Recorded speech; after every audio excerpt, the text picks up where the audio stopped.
show on 91.5 FM, WUEV. Coming up, prior to first pitch, we'll set the scene for today's ball game, go inside the clubhouse, and interview a member of the Otters about today's matchup, and we'll take a look at what's going on elsewhere in the Frontier League. And now, to get you set for exciting Evansville Otters baseball, let's go out to the diamond for the Evansville Otters pregame show. Good evening, ladies and gentlemen. Welcome into the press box here at Bosse Field. It's a beautiful day for baseball as the Otters and Grizzlies play the rubber match of this set of this three-game series. Grizzlies taking game one, Otters taking game two here last night on a grand slam from Travis Harrison. And now I can finally welcome into the booth my beloved partner, Bill McCune. How are you doing today, Bill? I'm doing great. We just had another little conference with the Gateway radio man. I'll tell you what, I really enjoy Nate. I mean, he's really been there. In fact, he just asked me, would I be interviewed on his next trip in, which I told him it's going to cost him $50. That's it. So, but anyway, what a beautiful night for baseball, and it is great to be with you, Sam, and let's hope we win another one tonight. Yeah, the Otters with the dramatic victory in last night's ball game. They trailed 2-0 going into the bottom half of the eighth inning. They put a little rally together with a base knock and two walks. Up to the plate step Travis Harrison with the bases loaded. He knocks one over the left field wall. The Otters take a 4-2 lead. Mitch Aker comes on to close it out in the ninth inning for his eighth save of the year, which actually leads the league. And the Otters able to snap a four-game losing streak. They're back at 500 now, 11-11 on the season. The Grizzlies dropped to 11-12. And right now the Otters have a real shot to take this series, win 2 out of 3 from Gateway before an important series that starts tomorrow against the River City Rascals, who are currently a game up in first place at the top of the Western Division. The Otters looking up at them, currently 3 games back, but Otters win tonight, coupled with a River City loss tonight, could move the Otters within 2 games, and then potential sweep over the weekend would vault the Otters into first place. But that's getting ahead of ourselves, as the Otters still have today's ball game to get through. For the Otters, it's going to be Ty Hensley on the mound. We have not seen much of Ty this year. He's only made 3 appearances, 2 2/3 innings, 3 punch-outs, 7 walks, and 4 hits, and a 20.25 ERA as he's given up runs in every one of his starts. But in good news, the runs he's allowed have gone down every time he's been out, from 3 to 2 to 1, so hopefully today it's down to 0. But Ty, with a very strong pedigree, was a first-round pick by the New York Yankees back in 2012, selected 30th overall, spent 4 years in the Yankees organizations, dealt with a myriad of injuries which really hobbled him throughout his stay with the Yankees, was selected in the AAA phase of the Rule 5 draft by the Tampa Bay Rays, spent a season with them but was injured the entire year, finally granted his release, and now he's here with the Otters. What kind of pressure do you think Ty feels being one of the very few first-round, very high-profile picks on the Otters? Well, it shouldn't bother him at all, to be honest. When you're a number 1 pick, you probably had a lot of fanfare, a lot of interviews, so on. So getting the opportunity to pitch like he is tonight, it shouldn't bother him. But you never know. Even I can recall every year that I played, whether it was high school or pro or whatever it may be, the first game there's always butterflies. And I don't care if you played 100 years, the first game was always butterflies. So to say he's not going to have those butterflies in him tonight, I don't know. Yeah, this will be Hensley's first start since way back in 2014, as he made his first appearance in a game for the first time since 2016 earlier this season. But he's only made 3 relief appearances so far this year, making his first start now. We're unsure how long the leash will be on him in terms of how many innings the Otters are looking to get out of him, as the Otters have been searching for that 5th starter in the rotation ever since Patrick McGuff went to the DL. But in another note on the other side of the ball, the Otters pitching has been stellar the past 5 or 10 games, but the offense still needs to step it out. Last night they had the 4 runs, but all those came on Travis Harrison's grand slam to left. They've been knocking the ball around the park a little bit. Yesterday they only had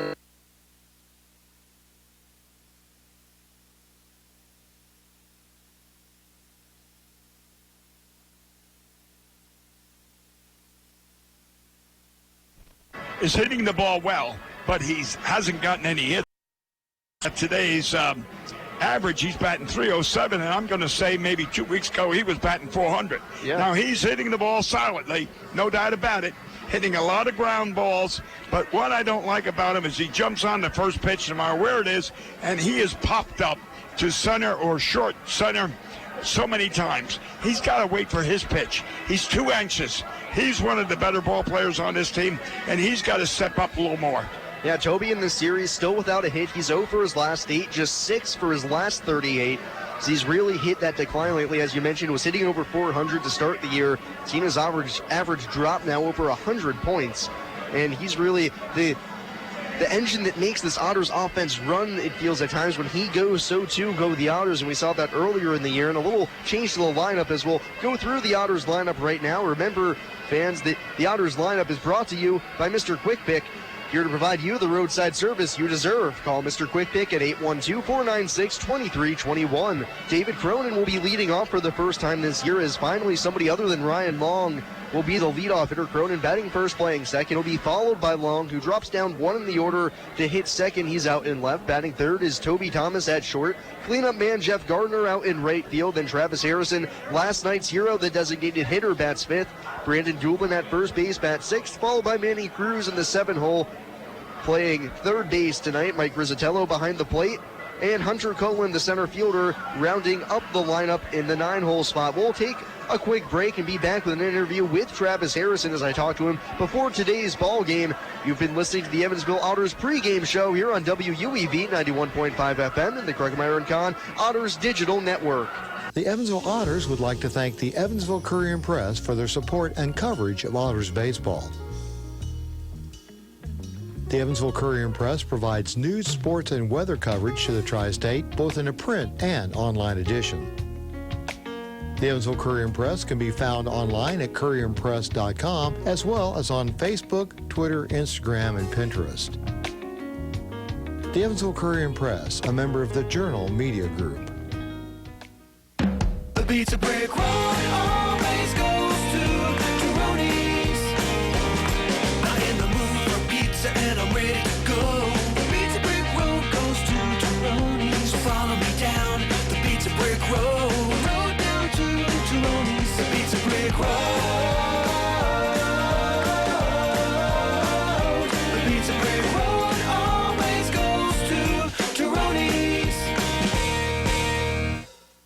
Hey UE community, volunteers are needed for the annual Ohio River Sweep, a multi-state event designed to keep our river and shores clean. It's planned for Saturday, June 16th from 8 to 11 a.m. Volunteers will meet by the Four Freedoms Monument near the Pagoda in Evansville. The only skills you need are the ability to pick up trash or hold a trash bag. If you're interested, please email UE Associate Professor of Biology Noah Gordon at ng62@evansville.edu. Be a part of the 2018 Ohio River Sweep.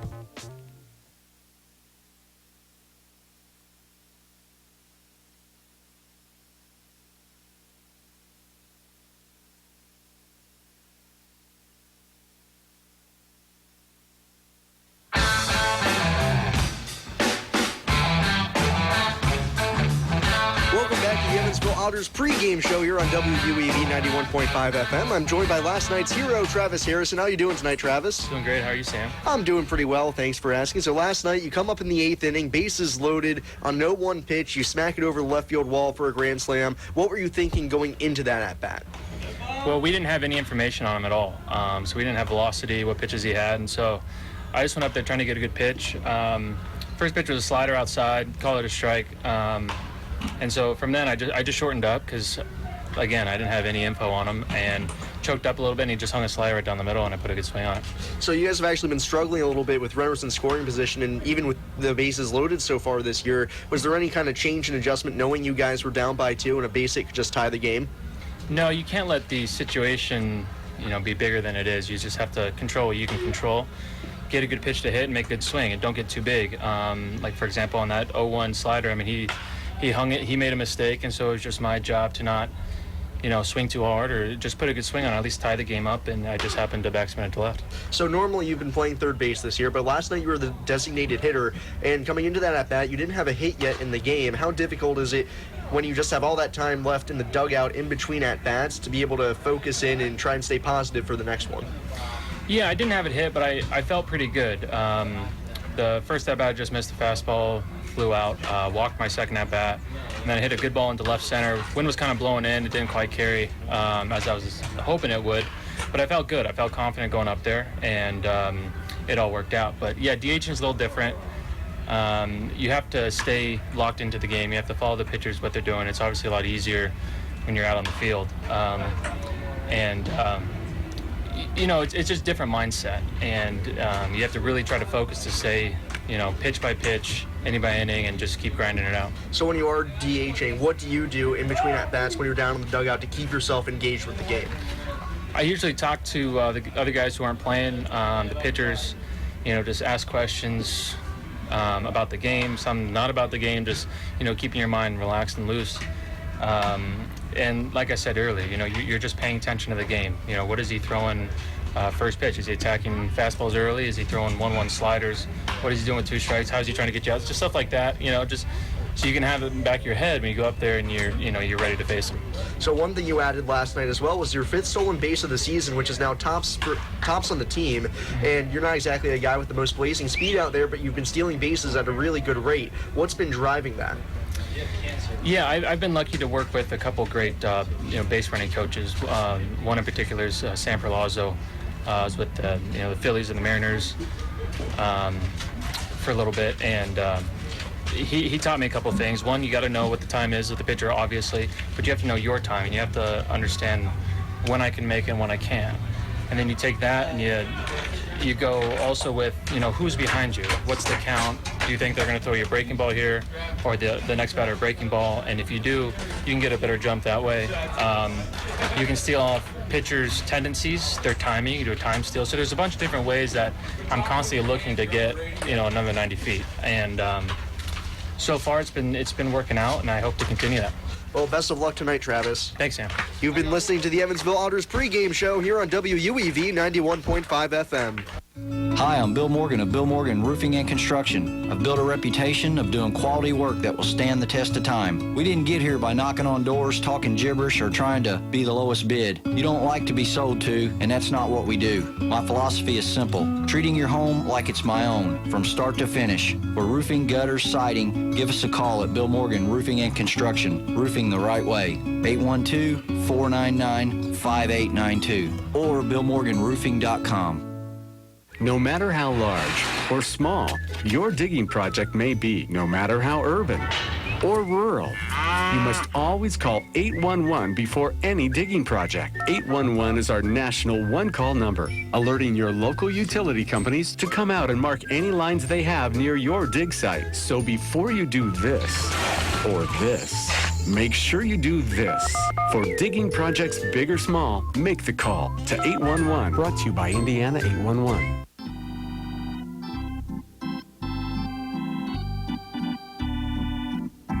The 2018 Frontier League Home Run Derby and All-Star Game will be held at Car Shield Field in O'Fallon, Missouri on July 10th and 11th. This year's Home Run Derby will feature 4 former Cardinals headlined by Jim Edmonds competing against the best sluggers from around the Frontier League. Find out more information and purchase tickets at rivercityrascals.com.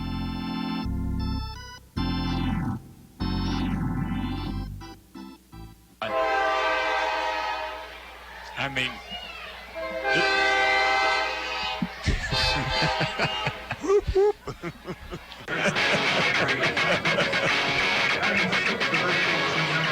We continue our countdown to first pitch here on WUEV 91.5 FM. Alongside Bill McHugh, I'm Sam Jelinek, bringing you closer to first pitch here from Bosse Field as the Otters and Grizzlies try to finish up this series. Grizzlies took game 1 of the set between the two ball clubs by a final score of 5-4 with an 8th inning run on a bases loaded walk. Otters win last evening after a Travis Harrison grand slam in the bottom half of the 8th inning propelled them to the win. And now today it'll be Ty Hensley going up against Dakota Smith. Hensley, as we've chronicled, making his first start of the year, but Dakota Smith has been a stalwart in the rotation for the Grizzlies this season. He's been stellar. This will be his 4th start, 22 innings, 15 strikeouts, and a 1.63 ERA, which ranks currently 4th in the Frontier League. So Smith has been one of the best starters in the Frontier League this season.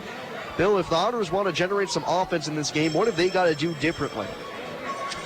well, one of the secrets of being a hitter is swing at strikes only, and don't chase balls in the dirt or over your head. And that limits the pitcher's ability to strike you out. But what they got to do is, I can say, they got to bunch some hits together like they did last night. They were fortunate, which they were in that game prior, where they won the ball game with only 4 hits, and that were all, and they all got in that. They were all in the same inning. Last night was more or less the same thing. They bunched their hits in the 8th, and that's how they won. So they've got to do that more often. Get runners in second and third, get a base hit, drive in 2 runs. Yeah, the pitching has continued to be very good for Andy McCauley's ball club. So they're now back to 500 on the year. For Gateway, they're 1 game under 500 now. The Otters have an extremely important series coming up this weekend against the River City Rascals.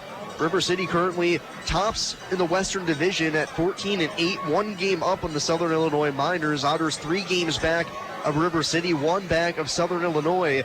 So with a win tonight and a couple of wins over the weekend, the Otters could put themselves in the thick of things here in the early going of the Frontier League. And just how important is it, after we've now seen the Otters struggle lately, is it to try and kind of stay afloat here in the beginning of the season and put yourself in a good position to possibly make a good run down the stretch?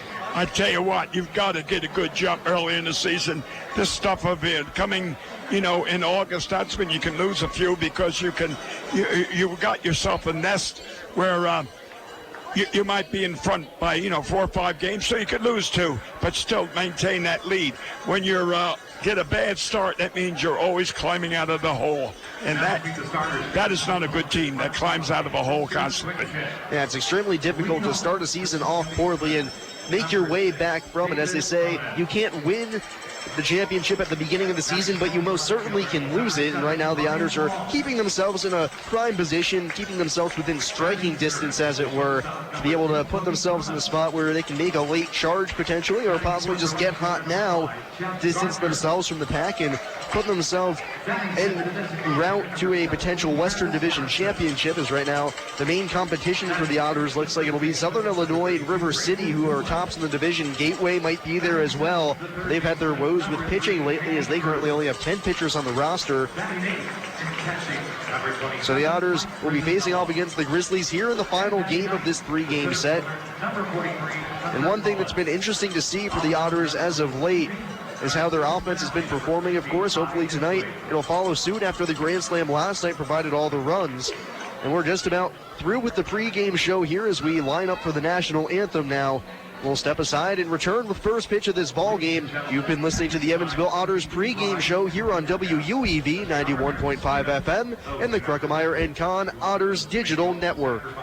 The Tin Fish Restaurant, located at 300 West Jennings Street in Newburgh, Indiana, is a proud supporter of Evansville Otters baseball. Independently owned and operated, the Tin Fish menu features salads and sandwiches, as well as seafood platters and combos, and seafood burritos, tacos, and burgers. The Tin Fish Restaurant is open 7 days a week from 11 a.m. to 8 p.m. It can be reached by phone at 812-490-7000. The Tin Fish Restaurant. You must call 811 at least 2 to 3 business days before any digging project. So before you do this or this, make sure you do this. For digging projects big or small, make the call to 811.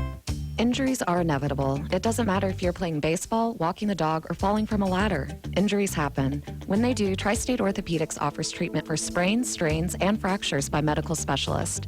Tri-State Orthopedics is located at 225 Cross Lake Drive in Evansville, just north of the Lloyd and I-164. Tri-State Orthopedics can be reached by phone at 812-477-1558. Its urgent care line is 812-474-OUCH. Tri-State Orthopedics, a proud supporter of Evansville Otters baseball. It's time for Evansville Otters baseball on 91.5 FM, WUEV. 3-1. Long, toward right, toward the corner, toward the foul pole and over the wall. Fair. Home run for Ryan Long. 1-0, hit high in the air to deep left field. This one's gonna tie the game. A 2-run home run for Toby Thomas. Don't forget, Otters fans, you can catch every Evansville Otters broadcast on 91.5 FM, WUEV, online at evansvilleotters.com, and through the WUEV mobile app. The Otters take Game 5 by a score of 1-0, and they are the 2016 Frontier League champions. Now, let's go out to the diamond for all of the exciting action. Welcome, ladies and gentlemen, into Bosse Field as the Otters take on the Gateway Grizzlies in the final game of this 3-game set here from Evansville. The Otters looking to win this series after dropping the set in Southern Illinois over the weekend as I welcome Bill McEwen into the booth. How are you doing today, Bill? I am great. Every day I wake up, I am great. For 65 years old, that was 20 years ago. So the Otters will try to win the rubber match of this series here today. They'll hand the ball to Ty Hensley for his first start of the season. Hensley has only thrown 3 2/3 innings this year, has an ERA over 20. 3 games, 3 strikeouts, and 7 walks, which has really been the bugaboo for him this season. But if we know anything about Ty, it's that he has a lot of talent in that right arm, no matter how many surgeries he's undergone. Former first-round pick of the New York Yankees back in 2012, 30th overall. Earned a $1.2 million signing bonus, but since then has undergone about 4 or 5 major surgeries during the course of his baseball career that has zapped him of a little bit of his talent and his ability to feel comfortable on the mound. Yeah, but when you got $1 million in the bank, I don't care how many operations you got. That's a lot of money. So Ty, 6'5", 245 pounds, big boy out on the mound, and looking back at some of his high school videos, some of the scouting reports done on him, he was sitting low 90s, 90 through 93, topping out at 97 actually with a wicked hook and an average changeup for his age, but it was really that fastball curveball combination that made him a first-round pick. We'll see if he can regain some of that magic here in this one as he takes on the Grizzlies, and Artemis Kadkodian steps to the plate to lead things off for Gateway. We'll give you the defense now for the Otters. Left to right in the outfield, Ryan Long in left, Hunter Cullen in center, and Jeff Gardner in right. Around the infield, Manny Cruz at third, Toby Thomas at short, David Cronin at second, and Brandon Doolin at first. And forming the battery tonight is Ty Hensley and Mike Rizzatello. Remember, fans, that battery is brought to you by the Answer Auto Repair East. The first pitch of the game is a fastball just upstairs on Kadkodian, 1 ball and no strikes. And we start the game off with no first base coach after the first pitch. Now he runs down there. There he is. Somebody was sleeping. 1-0 pitch, fastball way upstairs, 2 balls and no strikes on Kadkodian. That's embarrassing, Sam. Talked to Nate, you guys keep up the good work. the Grizzlies broadcaster. Earlier this series, he said right now their first base coach isn't with them, so a player has to remember to go out there, and I guess somebody forgot. Oh, is that what it is? Hensley deals the 2-0, fastball right down the middle, belt high, and there's strike one, first of the game for Hensley, and it's 2 balls and 1 strike on Kadkodian. Shortstop for the Grizzlies, hitting .341 this season. 1 for 7 in the series, was 1 for 3 last night. Hensley rocks and fires the 2-1 pitch, skips it in. So that shuffles the feet of Kadkodian, and Hensley's down in the count 3-1. You know, when I was scouting, whether it was in the low minors or in the majors, we always were listening to the radio, to the local broadcast, so that they would get it. We would get information just like you did. You told something that a lot of people didn't know about. What Nate said about. Is the 3-1 pitch from Hensley is high, and it's a walk to Kadkodian to open up the ball game. Hensley has been dealing with control issues all season long. He's now walked 8 batters in 2 2/3 innings. Not exactly the rate that you want to be at. Didn't he walk 3 batters the first inning in his last start when it was on the road? His last outing, yes. This is his first start of the season, so his last relief outing. Yeah. And now Cody Livesey stands in from the left side. Hensley from the stretch position. Cruz playing in at the grass on third. First pitch home is hit on the ground to short. Could be 2. Thomas to second for 1. Cronin back to first. In time to get him. It's a nice throw from Cronin. Puts some extra mustard on that one. And after the leadoff walk, it's a 6-4-3 double play. And that's really got to settle Hensley in, right? I know it. Yeah, but there again. There's Toby, and I like him so much. He fielded that with the ball in front of him. He didn't backhand it like so many shortstops do. They're hot-dogging it. He made it look simple, and that's the way it's supposed to be. So Toby And Cronin at second turned the twin killing, and now Matt Gonzalez stands in. Right on right matchup. Hensley's first pitch is all the way to the backstop with a fastball high, 1-0. Gonzalez had been hitting seventh down in the order for the Grizzlies as he had just joined them, but with some hot hitting. He has 4 hits in this series and 7 at-bats. Moved him up to the 3-hole. 2 outs, top of the first inning. No score here from Bosse Field in the rubber match of this series. 1-0 pitch. Ground ball to second. Cronin a little bit towards the second base bag. Gloves and throws to first to get Gonzalez, and Ty Hensley works a clean top half of the first inning. We'll go to the bottom half of the frame. The Grizzlies nothing, and the Otters coming to bat here on WUEV 91.5 FM in the Krugmeyer and Kahn Otters Digital Network. GD Ritzy's is a proud supporter of Evansville Otters baseball. GD Ritzy's menu features hamburgers, grilled chicken sandwiches, old-fashioned peanut butter and jelly, and ice cream. With 3 Evansville locations: west at 4810 University Drive, on the north side at 4320 North 1st Avenue, and on the east side at 601 North Green River Road. GD Ritzy's is open from 10 a.m. to 10:30 p.m. Sunday through Thursday, and 10 a.m. to 11 p.m. on Friday and Saturday. GD Ritzy's, a proud supporter of the Evansville Otters. Heritage Federal Credit Union has 7 full-service branches in both Evansville and Newburgh, serving more than 38,000 members. Membership is open to anyone who lives, works, worships, or attends school in Vandenberg or Warwick County. Heritage Federal Credit Union offers mortgage and consumer loans, checking and savings accounts, as well as online banking for members. Heritage Federal Credit Union can be reached toll-free by phone at 1-800-858-1693. It can also be found online at hfcu.info. The Hoosier Lottery began selling lottery tickets on October 13, 1989. Since then, the Hoosier Lottery has offered hundreds of different games, awarded prizes to millions of players, and given billions of dollars to the state of Indiana. The Hoosier Lottery's mission is to responsibly provide innovative and entertaining lottery games for the benefit of the citizens of Indiana. To learn more about the Hoosier Lottery, visit them online at HoosierLottery.com. The Hoosier Lottery, a proud supporter of Evansville Otters baseball.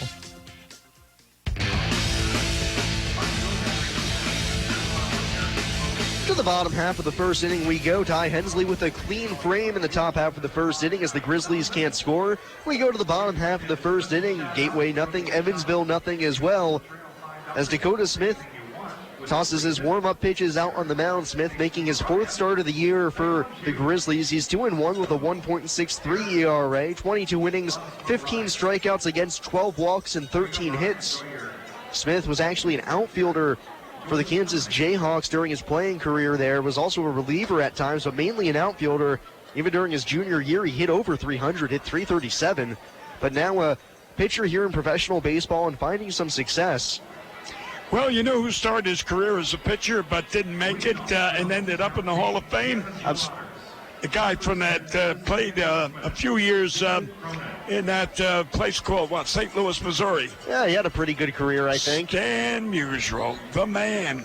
Couldn't make it as an outfielder or as a pitcher, but made it as an outfielder. Some guys are just uber talented like that, can almost do it both ways, as David Cronin stands in from the left side to lead things off. Smith into his wind, the leg kick, the first pitch to Cronin.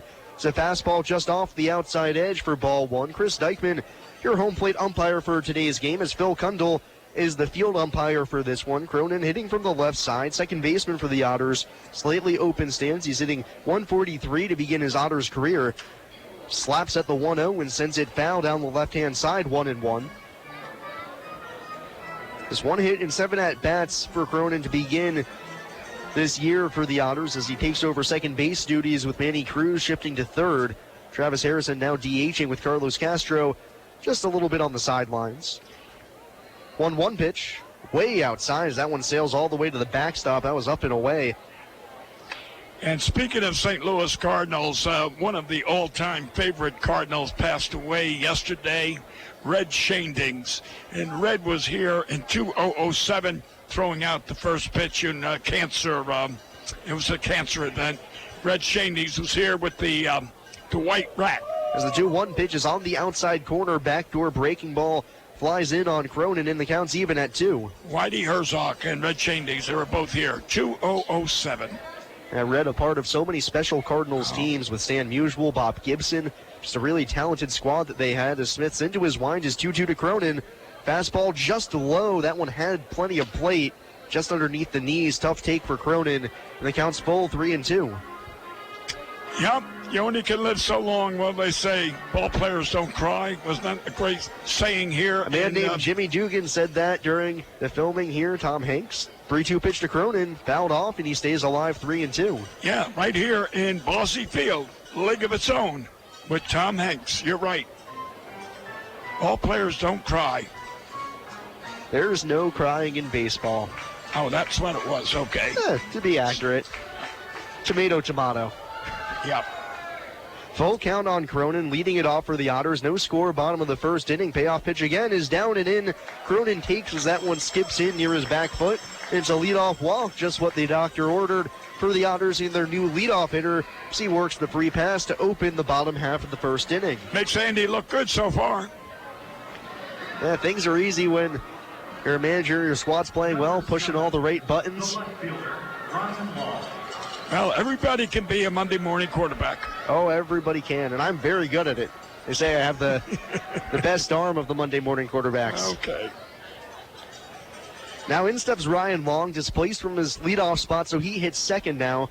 Hitting from the left side, big hole in between first and second with the first baseman Morgan holding on. Cronin, first pitch home, is called strike one in the outside corner at the belt. Yeah, Cronin's got a nice big lead over there, at least 10 feet, maybe 11. Yeah, David 1 for 1 in the stolen base opportunities this season. Stole a couple bases in affiliated ball last year, was 7 of 8 with the Chicago White Sox organization. Smith comes set. Takes a glance over at first, now deals home the 0-1 curveball down low. Long showed bunt but took it back. And the count's even at 1. Andy's down there going through a series of signs. I do not know what the signs are, but he's running through them. I hope the players know them.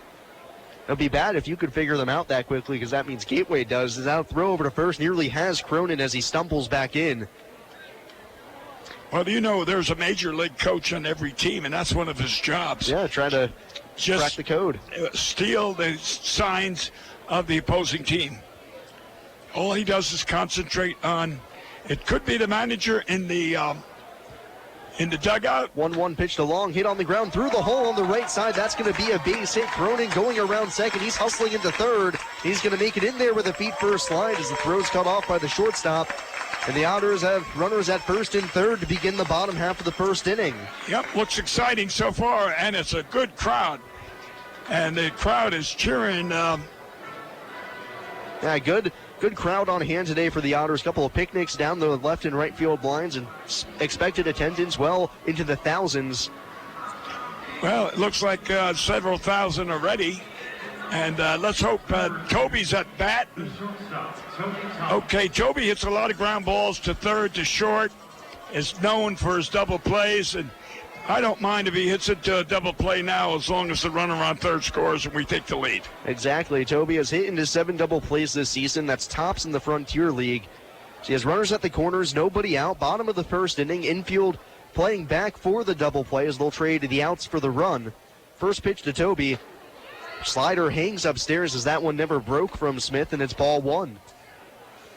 Toby has been in quite a snide lately. He's 0 for 8 in this series, 6 for his last 38. Has seen his average drop from over 400 to barely above 300 now at 307. As Smith comes set on the mound. Glances over at first, the kick in the 1-0. Hit on the ground hard through the hole on the left side, past the backhand stab of McKeithen. Coming home to score is Cronin. Up to second goes Long, and the Otters grab a 1-0 lead. Well, Toby did hit the ground ball we talked about, just to short, but it was just a little beyond the reach of the shortstop. RBI, and that's what counts. Hit just hard enough to get by the backhand glove of McKeithen at short. 3 straight base runners to open the game for the Otters as they've gotten to Dakota Smith early in this one. So it's 1-0 bottom of the first inning. Runners at first and second, nobody out for Jeff Gardner. He's had himself a nice series, 3 hits and 7 at-bats. 3 home runs, 14 RBIs for the Otters right fielders. That was RBI number 12 for Toby on the season.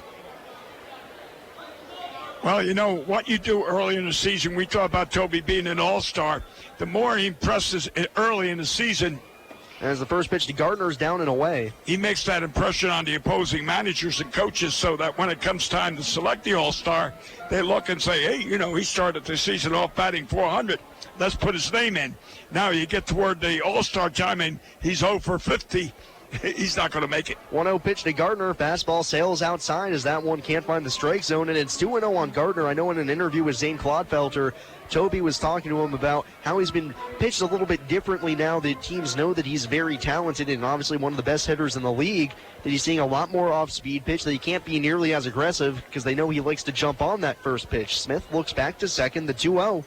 Nearly hits Gardner as he has to jackknife out of the way. That fastball was destined for his belt, but it misses him and zips on by for ball 3-0. Smith in danger of issuing the free pass to load up the bases. Long at second, Thomas at first, nobody out. Otters already in front 1-0. Smith throws home the 3-0. That fastball's down low. Gardner takes, flips his bat to the dugout, and the bases are loaded with nobody out for Travis Harrison, who hit a grand slam last night. Now, there is a case, so here comes the manager out to talk, but there is a case of lightning strikes twice.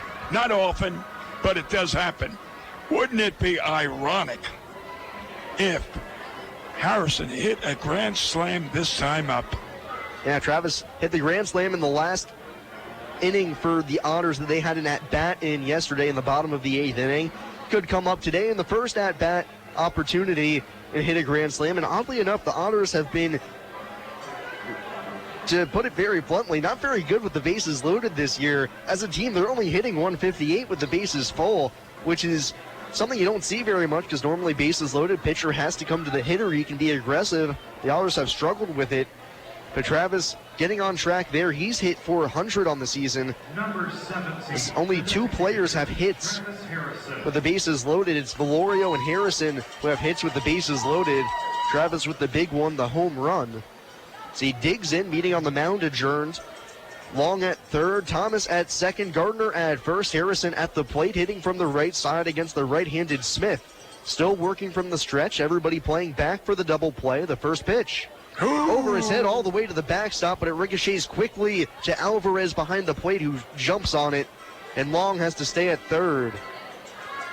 That pitch was right over the noggin of Travis Harrison, nearly clocked him, and he's able to duck out of the way of that one. The Grizzlies catch a break as that one ricocheted right back to Alvarez behind the plate, and nobody can advance. I just noticed Alvarez, the catcher, he's wearing sunglasses. I can't believe a catcher wearing sunglasses. Shadows currently engulf most of the infield. The 1-0 to Harrison. That fastball is right there. You can see a little bit of timidness in Harrison striding towards that pitch. Obviously doesn't want to get another one too close to his head. I mean, that is Hollywood. Sunglasses for a catcher. My God. The sun's currently behind third base, so it's odd that Alvarez does have them on, considering the sun's not in his eyes. The 1-1 pitch, fastball on the outside corner. Harrison does not like the call. I don't either. As he drops his head in disgust. 1 ball and 2 strikes. I thought it was low and outside, and the umpire was a little hesitant in the call.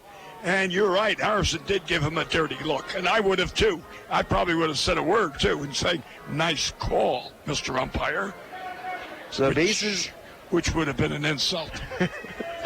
Bases loaded, nobody out for Harrison, hitting .250 on the season. The 1-2 pitch. Popped in the air down the right field line. Morgan, the first baseman, giving chase in front of the fence. He'll run out of room as that one's off the roof here at Fossey Field, and Harrison stays alive, 1-2. My good friend Buddy Kerr, an all-star shortstop for the old New York Giants many, many years ago. I remember we were in Long Island one time eating, and the service was terrible. And he said, leave a 10-cent tip. I said, 10 cents? He said, yeah, that's an insult, telling the waitress that she's giving poor service. So Harrison stays alive, still 1 ball and 2 strikes. Smith comes ready, kicks and deals the 1-2 pitch. Fastball called, strike 3 on the outside corner at the knees. Harrison knew it. As he says a word back to Dykeman behind the plate. Dykeman walking towards him, shaking his head. Harrison's got to be careful not to get tossed, but he'll make it back to the dugout the first out here in the bottom of the first inning. Bases still loaded. Otters in front, 1-0. I agree with Harrison on the second pitch that was called strike. I don't disagree with him. I don't agree with him now. That was a perfect strike down the middle. My guess is Travis probably saying to Dykman something along the lines of, you threw away that at-bat for me. After that strike two call, that changes everything. But anyways, bases still loaded for Brandon Doolin, one away now. First pitch to him. Roped into right field on a line. Coming in is Brown. He'll be able to make the catch. Long goes back to third to tag, but he has to stop as he couldn't get down the line quickly enough in time as he scampers back to third.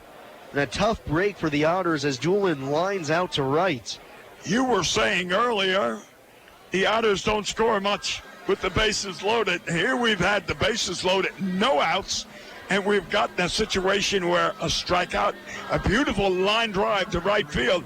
We could possibly get out of this inning scoring one run only. It'll be a tough break for the Otters early in this ball game as they'd love to be able to capitalize while Smith is giving them opportunities. Bases loaded, 2 outs. Now Manny Cruz at the plate. Otters in front, 1-0. Smith's first pitch. Breaking ball snaps in at the knees on the outside third, 0-1. Long had a tough read on that ball off the bat of Doolin. It was hit so hard he really didn't have time to get back to third base, and by the time he did, Brown was already throwing home. It's 0-1 on Cruz, hitting from the right side. 218 hitter, the 0-1 pitch. Slider at the ankles as that one had plenty of plate but can't get the call. And it's 1-1 on Cruz. I'll take the walk. And the Otters issued 2 bases loaded walks in the first game of this series. They'd love for the Grizzlies to return the favor possibly here. 1 ball and 1 strike on Cruz. Here's the pitch. Little looping liner over the head of the second baseman, Kadkodian, and on into right center field. 2 runs are going to score as Gardner goes into third. It's a little humpback liner, 2-run single for Manny Cruz, and the Otters take a 3-0 lead. Yeah, just got over the glove of the second baseman, and in tomorrow's paper, it's a line drive, bringing him in 2, so... Kadkodian nearly made a phenomenal play on that, leaping high into the air just over his glove that he had outstretched over top of him. But Manny Cruz with the 2 RBIs, he's up to 9 on the season. The Otters now lead 3-0, and now Mike Rizzatello could possibly make this a very big inning with a base knock here. Runners at the corners, 2 outs. Otters lead by 3. First pitch to Rizzatello. He shows bunt and stabs at it as he misses for strike 1.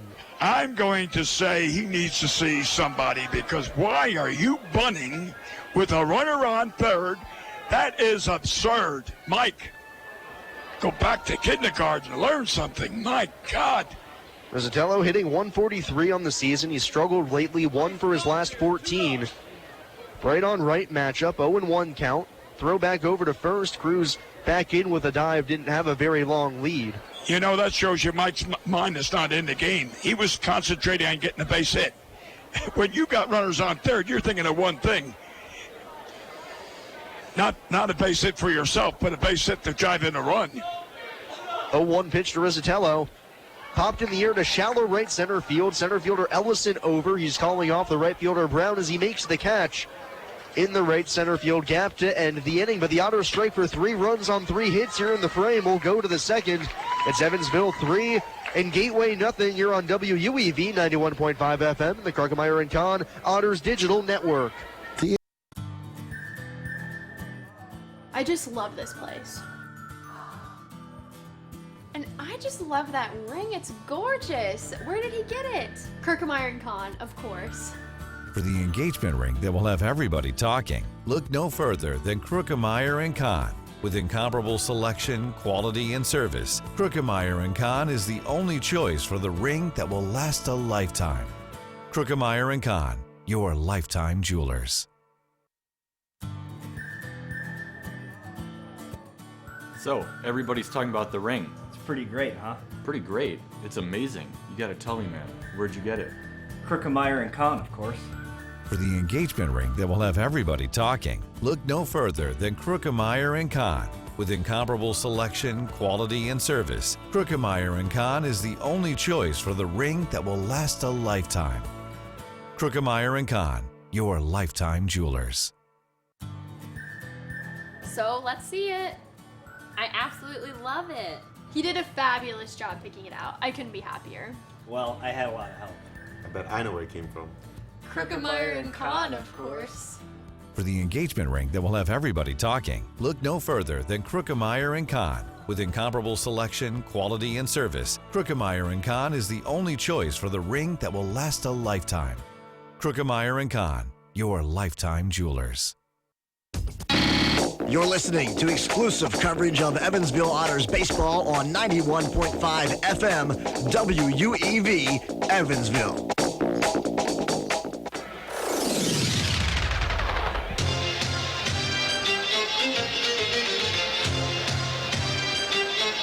Good start in this ball game for the Otters. A clean inning for Ty Hensley, and now he has some runs to back him up. 3 in the frame for the Otters. This RBI hits from Toby Thomas, and Manny Cruz have vaulted Evansville in front as they score first for the first time in this series. It'll be 4, 5, and 6 for Gateway, Brown, Santos, and Morgan, as Hensley looks to build upon his scoreless first frame. We were talking about what the Otters needed to do was punch some hits together and so they can score runs. They finally did it today. Hensley into his wind. His first pitch of the second inning to Brown is upstairs with a fastball. 1 ball and no strikes. Yeah, I know this is going to sound terrible, Sam. You may agree, you disagree.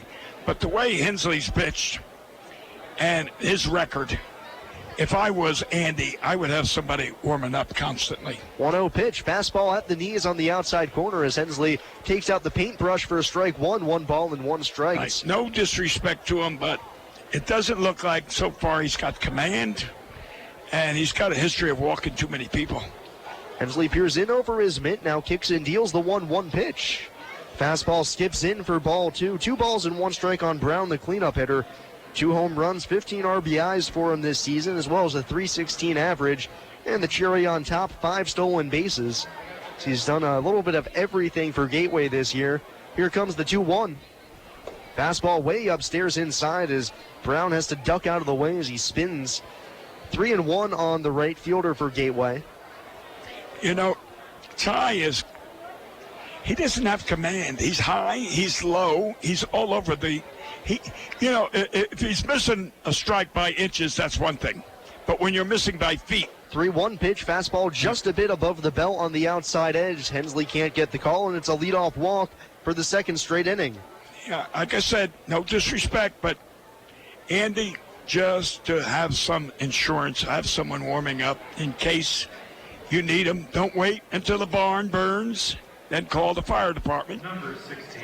Get it before the fire gets too far along. Now Toby Thomas gives a few words of encouragement to Hensley behind the mound.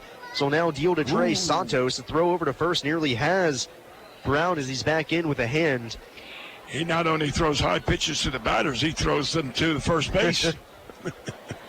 Hensley will work from the stretch for the second time. Got Livesey on a 6-4-3 double play last inning. Comes set. First pitch to Santos.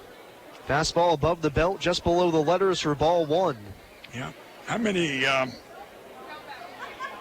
don't know how many pitches he's thrown so far. But probably about 12 or 15. But there's more balls than strikes. Yeah, to this point, that'd be correct. Hensley comes ready.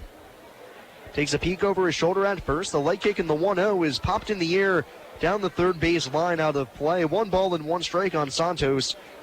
It's been as hot as they come lately. 7 for his last 17, 2 home runs. Ty Hensley's best asset so far was throwing that one pitch to the second batter and hitting into the double play. That was a big, big plus for him. Santos hitting .293 on the season. Open stance from the left side. Hensley set above the belt. Kicks and throws the 1-1. Fastball above the hands for ball 2. 2 balls and 1 strike. He's constantly high. This is when Mike should go out and talk to him, or even the pitching coach goes out and talks. 3-0 our score. Top half of the second inning. Otters in front here in the rubber match of this 3-game set. Hensley ready. He deals the 2-1. Fastball high yet again, this time at the hands on the outside corner. It's 3-1 on Santos.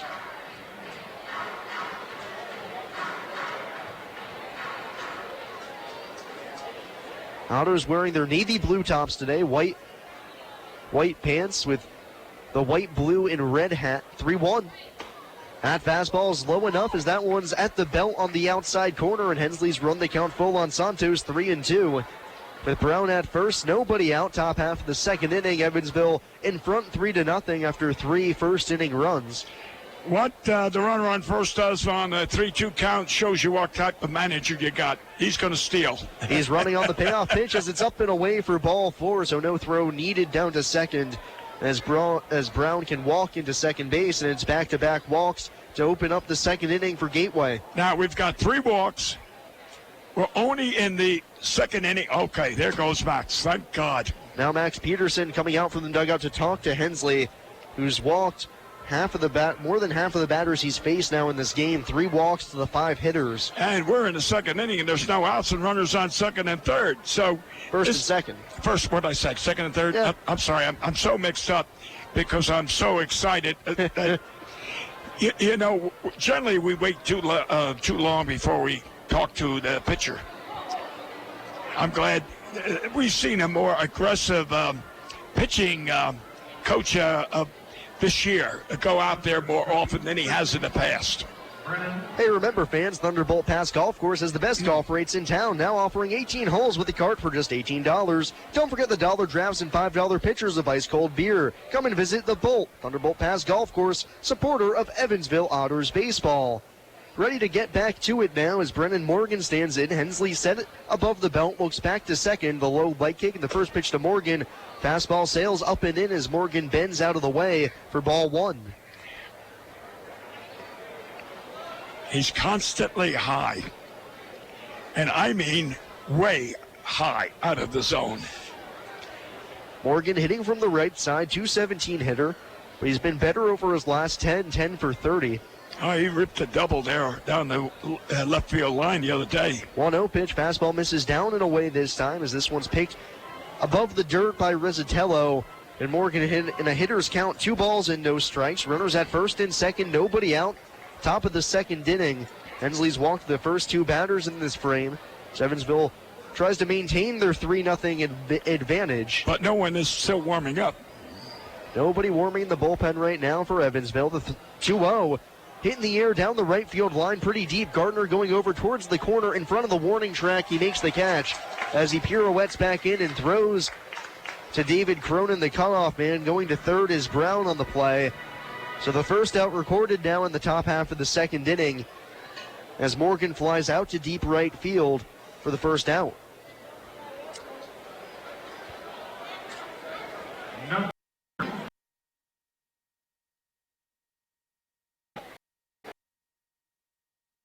They acquired from Braves, which I remember saying he looked good in practice, but he's the clock game is at 7. He's struck 0 for 7 to begin his game. Yeah. The Otters defense plays at double play depth. Runners at first and third. The first pitch to Ellison is on the outside corner, just underneath the letters, 0-1. I think we got a break on that one. Just at the very tippy top of the strike zone, Hensley gets the call. Yeah, the umpire might have felt sorry. 3-0, Evansville leads, top of the second inning, 1 out. Ellison hitting from the left side as the 0-1 pitch, breaking ball, stays upstairs around the eyes of Ellison for ball 1. That was a curveball that curved more 40 feet away from his throwing arm and floated in. A terrible curve. Hensley puts ball into mitt as he comes set above the belt. Runner gets his lead from first. The 1-1 fastball around the neck of Ellison. Over the heart of the plate he takes for ball 2, 2-1. 3 runs on 3 hits in the first inning for Evansville as they lead 3-0 in the top half of the second frame. Gateway is threatening though with runners at first and third and 1 out. Ellison, the center fielder, at the plate. 0 for 7 this season. Hensley's 2-1 pitch. Fastball chopped foul at the plate as that's off the inside of the foot of Ellison. That was a strike down the middle.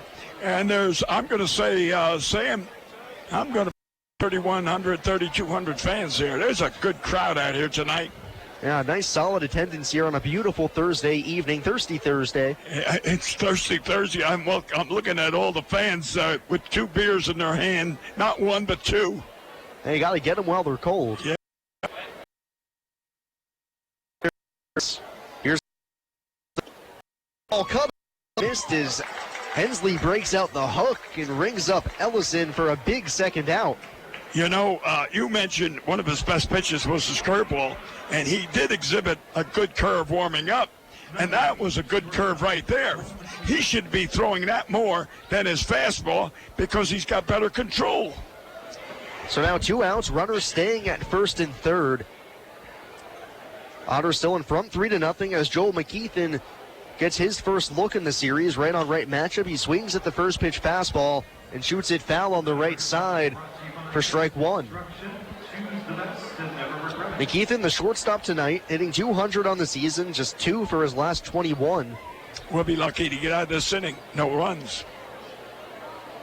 Hensley with 2 outs in the frame, runners at first and third. Rizzatello sets up down and in as Hensley comes ready. The kick in the 0-1. Fastball around the eyes of McKeithen outside for ball 1. Inning started with back-to-back walks, 1 to Brown, 1 to Santos. Then a fly out to right from Morgan, and then Ellison strikes out swinging. Hensley is potentially 1 pitch away from getting out of the jam. The 1-1 pitch. Breaking ball stays just above the zone as that started at the eyes of McKeithen and drops down to his letters, but no call, 2 balls and 1 strike. You know, his problem so far is he's releasing the ball too high. If he'd bring the ball, keep the ball another second and release it at his shoulder length. 2-1 pitch. Line drive over the head of Toby Thomas and down on into left field. Picked up by Long, but coming home to score is Brown. And the Grizzlies jump on the board here in the second, 3-1. That's the first hit Hensley's allowed in the game, and it's an RBI single for McKeithen to bring the Grizzlies within 2 here in the top of the second inning. Runners now at first and second, 2 away. His ERA goes up because that was a clean RBI. So he started with a 2.0 something ERA. His ERA was actually 20 coming into the game. Right. So I imagine it probably goes down as Hensley's first pitch to Joniel Alvarez is on the outside corner. Good fastball zips in from Hensley, 0-1. 3-1 the score. Otters in front, top half of the second inning. 2 outs, 2 runners aboard for Gateway.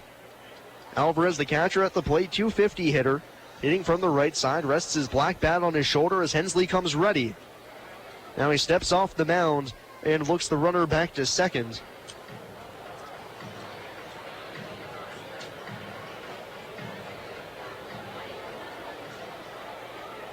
If I'm not mistaken, during infield practice the other day, he didn't throw well a second. I'm talking about the batter. Hensley's 0-1 pitch is just off the outside edge underneath the knees for ball 1 on Alvarez. Yeah, we have not seen Joniel yet in this series. We've seen 3 different catchers so far for Gateway. And Alvarez is not wearing the glasses when he's batting, the sunglasses. He wears them catching but not batting. 1-1 pitch.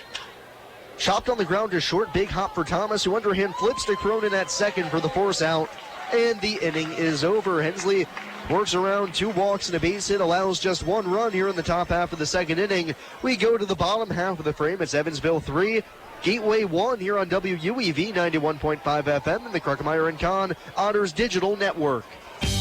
Why Old National Bank? Old National Bank began in 1834 with just 1 room and a passion for helping people prosper. Today, we are honored and grateful to be the financial partner for so many businesses, families, and individuals like you. From our commitment to safety and security to our promise of service that will exceed your expectations, we want to be your bank for life. Old National Bank, member FDIC. Hey UE community, volunteers are needed for the annual Ohio River Sweep, a multi-state event designed to keep our river and shores clean. It's planned for Saturday, June 16th from 8 to 11 a.m. Volunteers will meet by the Four Freedoms Monument near the Pagoda in Evansville. The only skills you need are the ability to pick up trash or hold a trash bag. If you're interested, please email UE Associate Professor of Biology Noah Gordon at ng62@evansville.edu. Be a part of the 2018 Ohio River Sweep. This Evansville Otters broadcast is made possible through support from New Image Travel. New Image Travel provides motor coach charter service to the United States and Canada with pickup within a 150-mile radius of Evansville. A full list of New Image Travel's offerings can be found online at newimagecharter.com. New Image Travel can be reached toll-free at 1-800-432-6213. New Image Travel, a proud supporter of Evansville Otters baseball.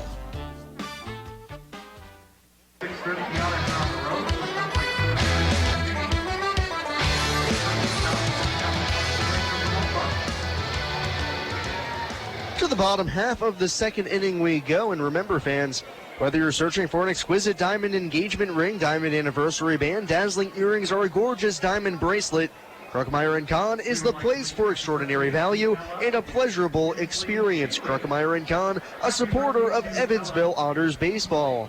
Swansley able to get out of the top half of the second inning with limited damage, just the one run. The Otters get their second look at Dakota Smith, who allowed 3 runs on 3 hits in the first inning. It'll be 9-1-2 for the Otters as they almost batted around. In the bottom half of the first inning, Hunter Cullen will lead things off. This is a question I'm surprised I haven't asked you yet, Bill, because somebody who's been in baseball for so long. I just started my baseball career a couple of years ago, but what is it, Sam? What is your definition of batting around? For me, it means the person who led off the inning gets their second plate appearance, but some other people say it's when the ninth man comes to bat in that inning, meaning if you lead off the inning with your leadoff hitter, that means Hunter Cullen steps to the plate. I'm agreeing with you insofar as the leadoff hitter was Cronin, and if he bats the second time, that would be batting around. The first pitch to Cullen misses for ball 1, so Hunter, the 9-hole hitter, as we did not see the Otters bat around in the second inning, leads things off here in the second frame. Otters in front, 3-1. Cullen hitting from the left side. Smith into his wind. The 1-0 pitch grounded towards the hole on the right side and by a dive of Morgan as he tried to go full extension on the backhand, but underneath his glove and through for a base hit. And the Otters once again have a leadoff base runner here in the bottom half of the second inning.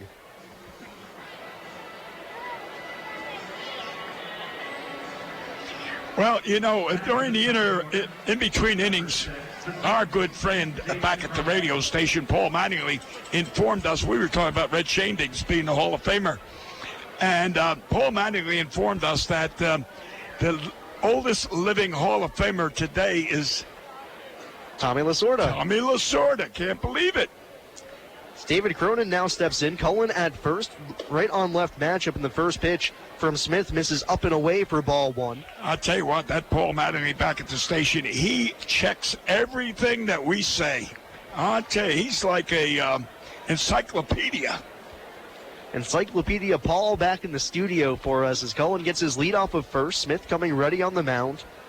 Cronin hangs in the box. The 1-0 pitch floats outside. Changeup misses away from Cronin, and it's 2-0.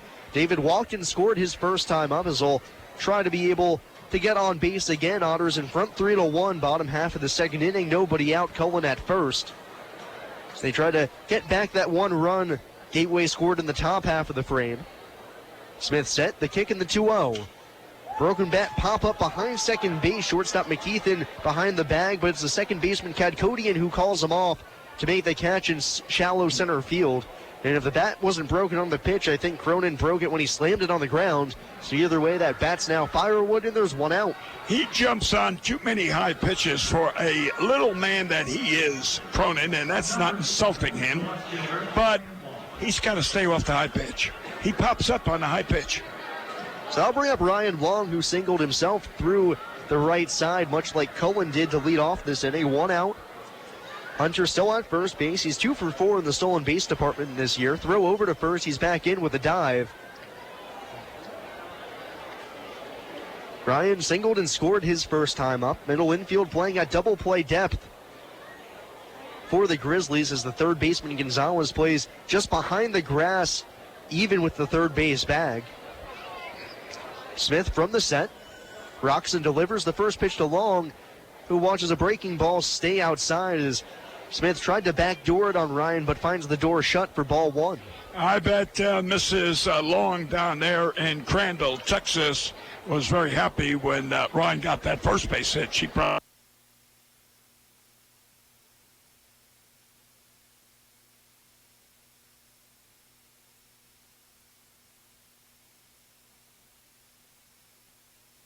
can throw, nearly had Cullen, but no dice. Ryan actually came up to me earlier this week and said, hey, do you handle all the hotel stuff for us when we go on the road? I was like, yeah. And said, well, could you get me 2 more rooms? Because my parents and my grandmother are coming to visit me when we go to River City. 2-0 to Ryan. Fastball called, strike one at the knees on the inside half, 2-1. So on this trip, his parents are coming up. Yep, correct. Oh, my goodness. And if we've seen anything, it's when families in town, these Otters players seem to play a little bit better. Zach Wells homered in front of like 30 family members in Joliet. I think Ryan homered when his parents were here, too, if I'm not mistaken, and I stand to be. There he goes. 2-1 pitch, swung on and missed. Throw down to second is not in time as the throw took the shortstop McKeithen across the second base bag, and Cullen in with a headlong dive on a botched hit and run, most likely, as Long swung at a pitch around his eyes. Yeah, he was protecting the runner. That's you're supposed to do. Steal like that, you're supposed to protect the runner. Or, actually, too, it could have been a hit and run, which means no matter where the ball is, you're supposed to be swinging. So it's 2-2 on Ryan. Cullen at second with his third stolen base of the season. 1 out, bottom of the second inning. Otters in front, 3-1.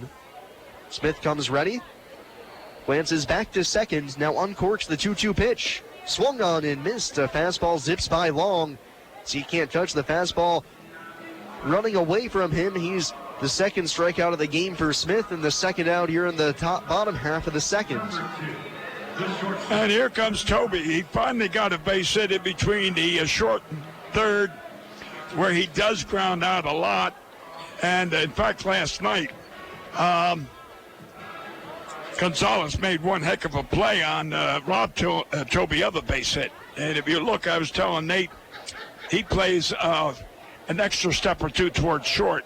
First pitch to Thomas, breaking ball stays upstairs as it comes in across the letters over the heart of the plate.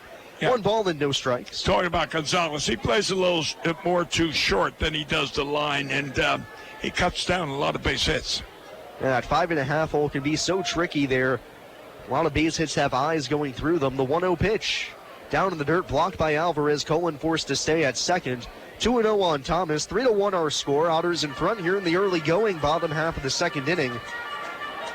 Evansville looks to take this series from Gateway. The two clubs split the first 2 games of this series. The Otters with a chance here in the rubber match to make it a series win before they head out west to take on River City, currently the first place team in the Western Division. Smith unfurls the 2-0. Fastball bends Thomas out of the way as it runs high and tight.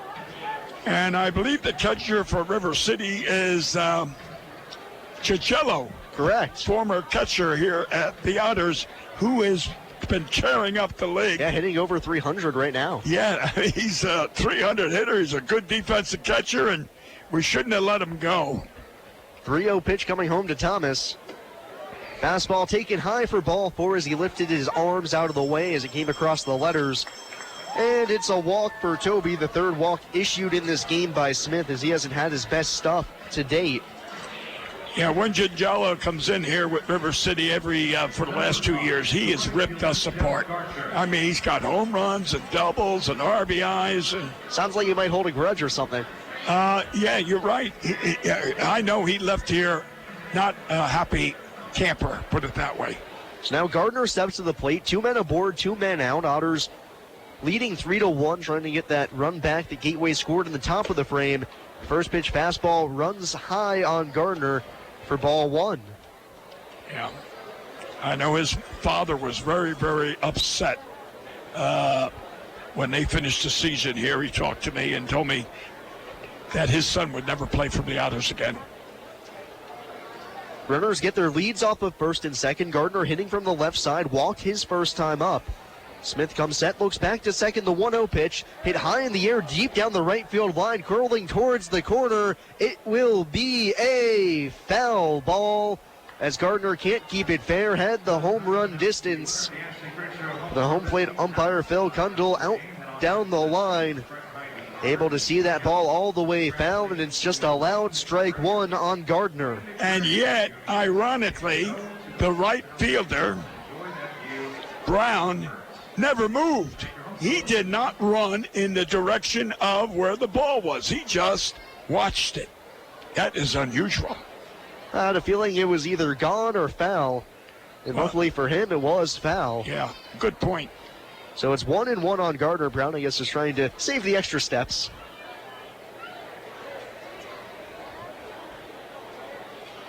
Cullen hops off of second, the 1-1 pitch. Fastball high and away, snap throw back to second, nearly wild from Alvarez, but Cullen back in with a dive. As Alvarez saw Cullen dancing off the second base bag, thought maybe he could get his pitcher Smith out of the frame with an easy out, but no dice. I like an aggressive catcher like that.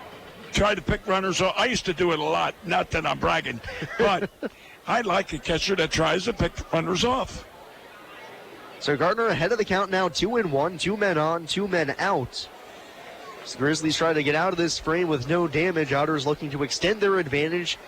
They led by 3 after 1. Now they lead by 2 after 1.5. Haven't we had several of our players picked off bases already? Yeah, I think I can recall a few, unfortunately. Yeah. The 2-1. Good pitch from Smith as he paints the outside corner at the knees. 2 balls and 2 strikes. A catcher can help his pitcher so much by picking a runner off. By runner's sleeping on base, boom, pick him off. Or he gets a little aggressive and takes too big a lead. Pick him off. 2 balls and 2 strikes on Gardner. Smith ready. Looks back to second, now an inside move to second base as he watches Cullen back to the bag. As the crowd yells, balk, balk. It's not a balk, ladies and gentlemen, out there in Otterville. Smith comes ready once more. He twirls the 2-2 pitch. Swung on and missed. Gardner whiffs on the high fastball. And the Otters put 2 men aboard but can't bring them home. So we go to the 3rd inning. It's the Otters 3 and the Grizzlies 1 here on WUEV 91.5 FM and the Kruckemeyer & Kahn Otters Digital Network. The local area Pepsi. I just love this place. And I just love that ring. It's gorgeous. Where did he get it? Kruckemeyer & Kahn, of course. For the engagement ring that will have everybody talking, look no further than Kruckemeyer & Kahn. With incomparable selection, quality, and service, Kruckemeyer & Kahn is the only choice for the ring that will last a lifetime. Kruckemeyer & Kahn, your lifetime jewelers. So, everybody's talking about the ring. It's pretty great, huh? Pretty great. It's amazing. You gotta tell me, man. Where'd you get it? Kruckemeyer & Kahn, of course. For the engagement ring that will have everybody talking, look no further than Kruckemeyer & Kahn. With incomparable selection, quality, and service, Kruckemeyer & Kahn is the only choice for the ring that will last a lifetime. Kruckemeyer & Kahn, your lifetime jewelers. So let's see it. I absolutely love it. He did a fabulous job picking it out. I couldn't be happier. Well, I had a lot of help. I bet I know where it came from. Kruckemeyer & Kahn, of course. For the engagement ring that will have everybody talking, look no further than Kruckemeyer & Kahn. With incomparable selection, quality, and service, Kruckemeyer & Kahn is the only choice for the ring that will last a lifetime. Kruckemeyer & Kahn, your lifetime jewelers.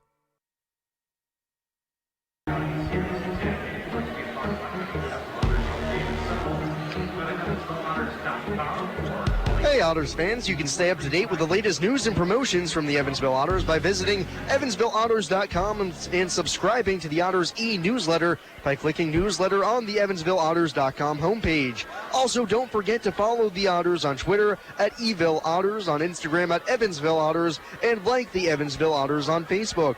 And be sure to use our team hashtag #UOtterBeHere. You can also download the Otters mobile app for free on the App Store or Google Play by searching Evansville Otters.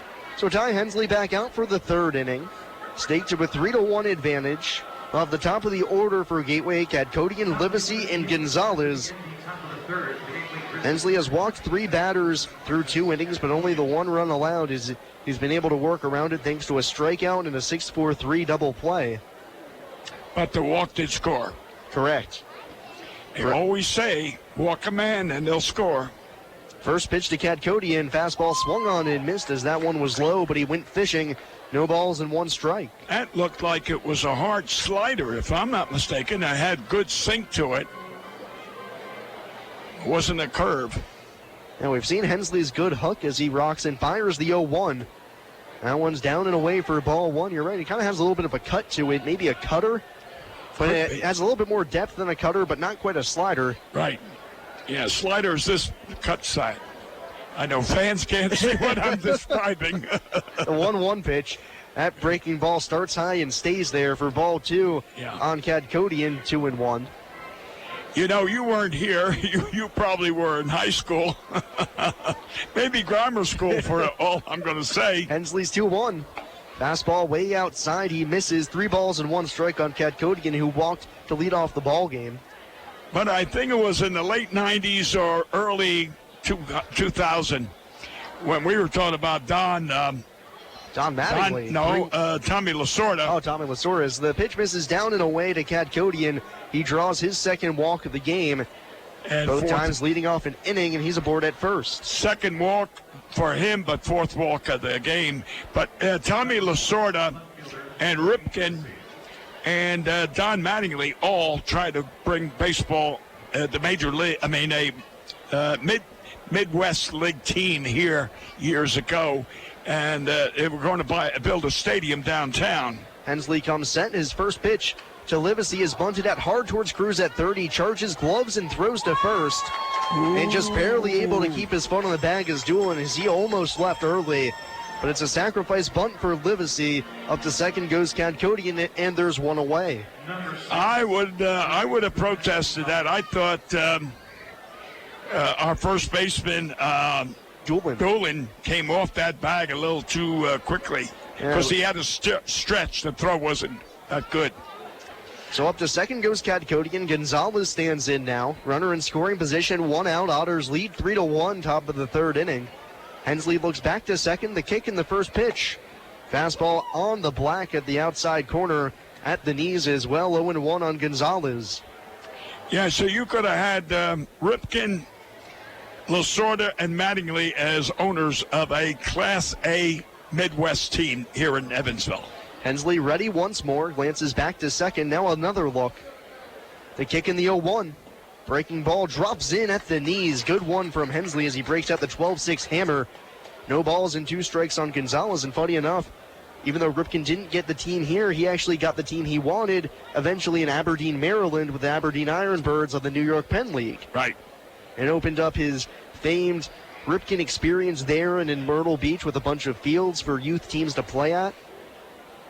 Now Hensley ready. 0-2 pitch.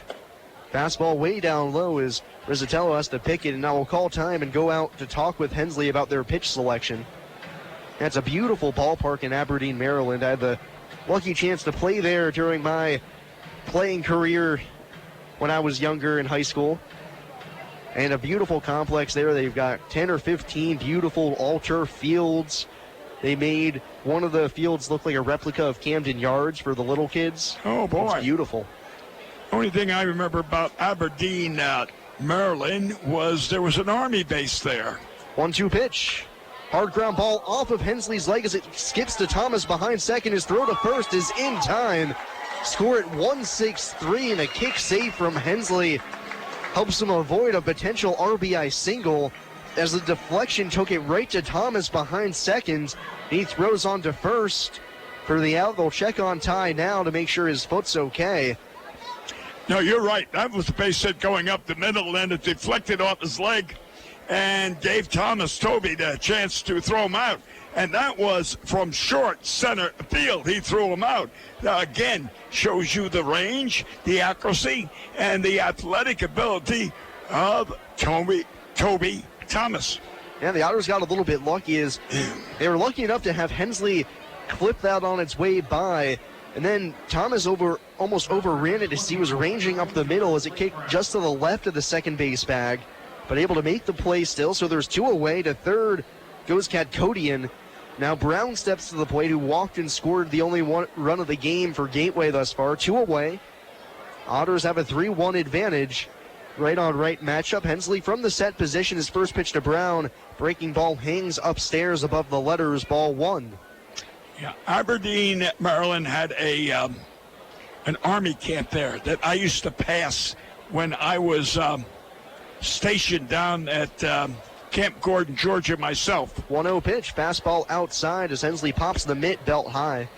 And when I'd go on, I'd travel from Georgia to New Jersey every weekend. What a trip. I just had to get away from that Army. Hensley set the 2-0. Fastball down and away for ball 3. He's in danger of walking Brown for the second time now. 2 outs, runner at third. Otters lead 3-1, top half of the third inning. Yeah, you didn't park your car in the space allotted with the markings. Those Georgia cops gave you a parking ticket. 3-1. Fastball just a little bit low off the outside corner. It misses for ball 4. Another walk for Hensley, the 5th he's allowed. There's now runners at the corners with 2 outs for Trey Santos.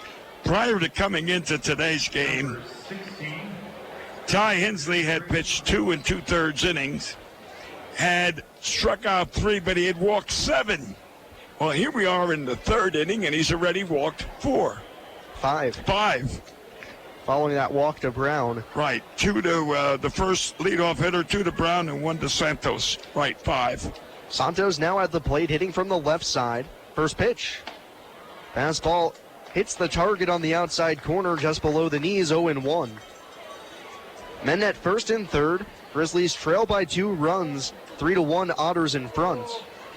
Top half of the third inning on a beautiful Thursday evening from Bosse Field. Ty Hensley, the former first-round pick, set on the mound. His 0-1 pitch. Breaking ball does not break at all as that one's at the eyes of Santos, 1-1. Who was he, first pick for the Yankees? New York Yankees, 30th overall back in 2012.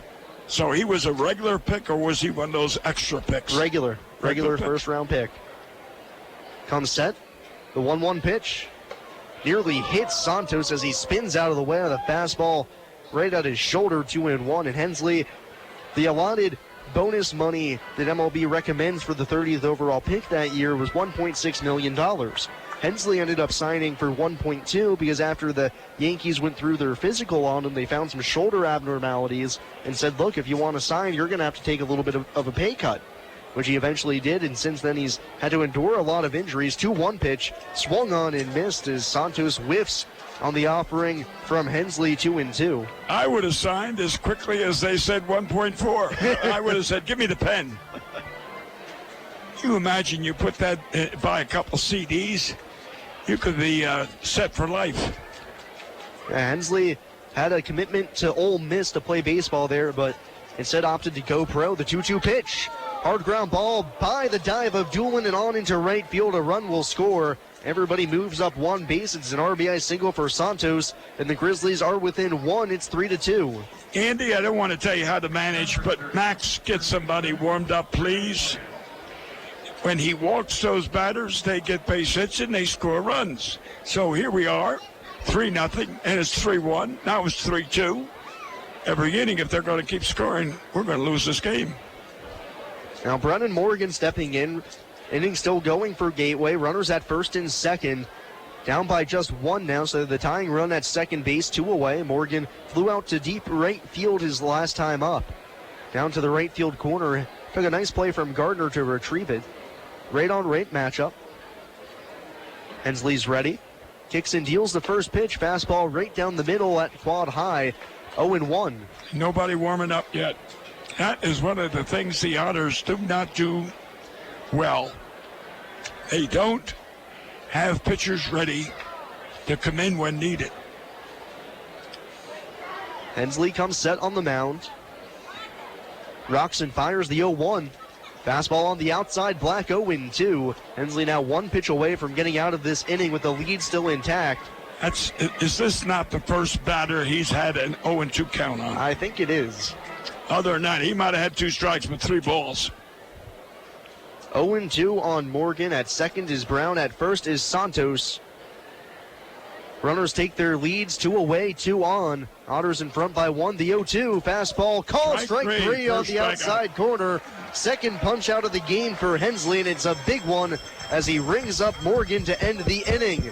We'll go to the bottom half of the third inning. It's Evansville 3 and Gateway 2 here on WUEV 91.5 FM and the Kruckemeyer & Kahn Otters Digital Network. I just love this place. And I just love that ring. It's gorgeous. Where did he get it? Kruckemeyer & Kahn, of course. For the engagement ring that will have everybody talking, look no further than Kruckemeyer & Kahn. With incomparable selection, quality, and service, Kruckemeyer & Kahn is the only choice for the ring that will last a lifetime. Kruckemeyer & Kahn, your lifetime jewelers. So, everybody's talking about the ring. It's pretty great, huh? Pretty great. It's amazing. You gotta tell me, man. Where'd you get it? Kruckemeyer & Kahn, of course. For the engagement ring that will have everybody talking, look no further than Kruckemeyer & Kahn. With incomparable selection, quality, and service, Kruckemeyer & Kahn is the only choice for the ring that will last a lifetime. Kruckemeyer & Kahn, your lifetime jewelers. So let's see it. I absolutely love it. He did a fabulous job picking it out. I couldn't be happier. Well, I had a lot of help. I bet I know where it came from. Kruckemeyer & Kahn, of course. For the engagement ring that will have everybody talking, look no further than Kruckemeyer & Kahn. With incomparable selection, quality, and service, Kruckemeyer & Kahn is the only choice for the ring that will last a lifetime. Kruckemeyer & Kahn, your lifetime jewelers. 6151.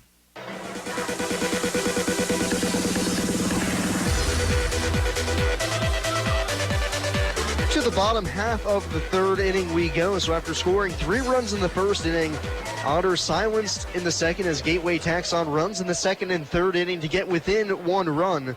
As Travis Harrison will lead things off, 5, 6, and 7 for the Otters. They try to regain their former 3-run advantage. It's 3-2, Evansville in front. Harrison stepping in from the right side, struck out looking his first time up. Had some disagreements with Phil Kundle behind the plate, but here for his second at bat, Smith. Working from the stretch now with nobody on as Harrison swings at the first pitch and hits it in the air to right. Pretty well hit, but right at Brown. He just has to range into right center a little bit. Puts up his glove and puts it away for the first out. In fact, I think he was too nonchalant because he had to reach up and get that over his head. It almost looked like for a second that ball was going to curl back over his head potentially, as with a right-hander at the plate, that ball's going to slice towards the line. Yeah. But Brown able to track it down for the first out, and on one pitch, Harrison retired. Brandon Doolin stepping in.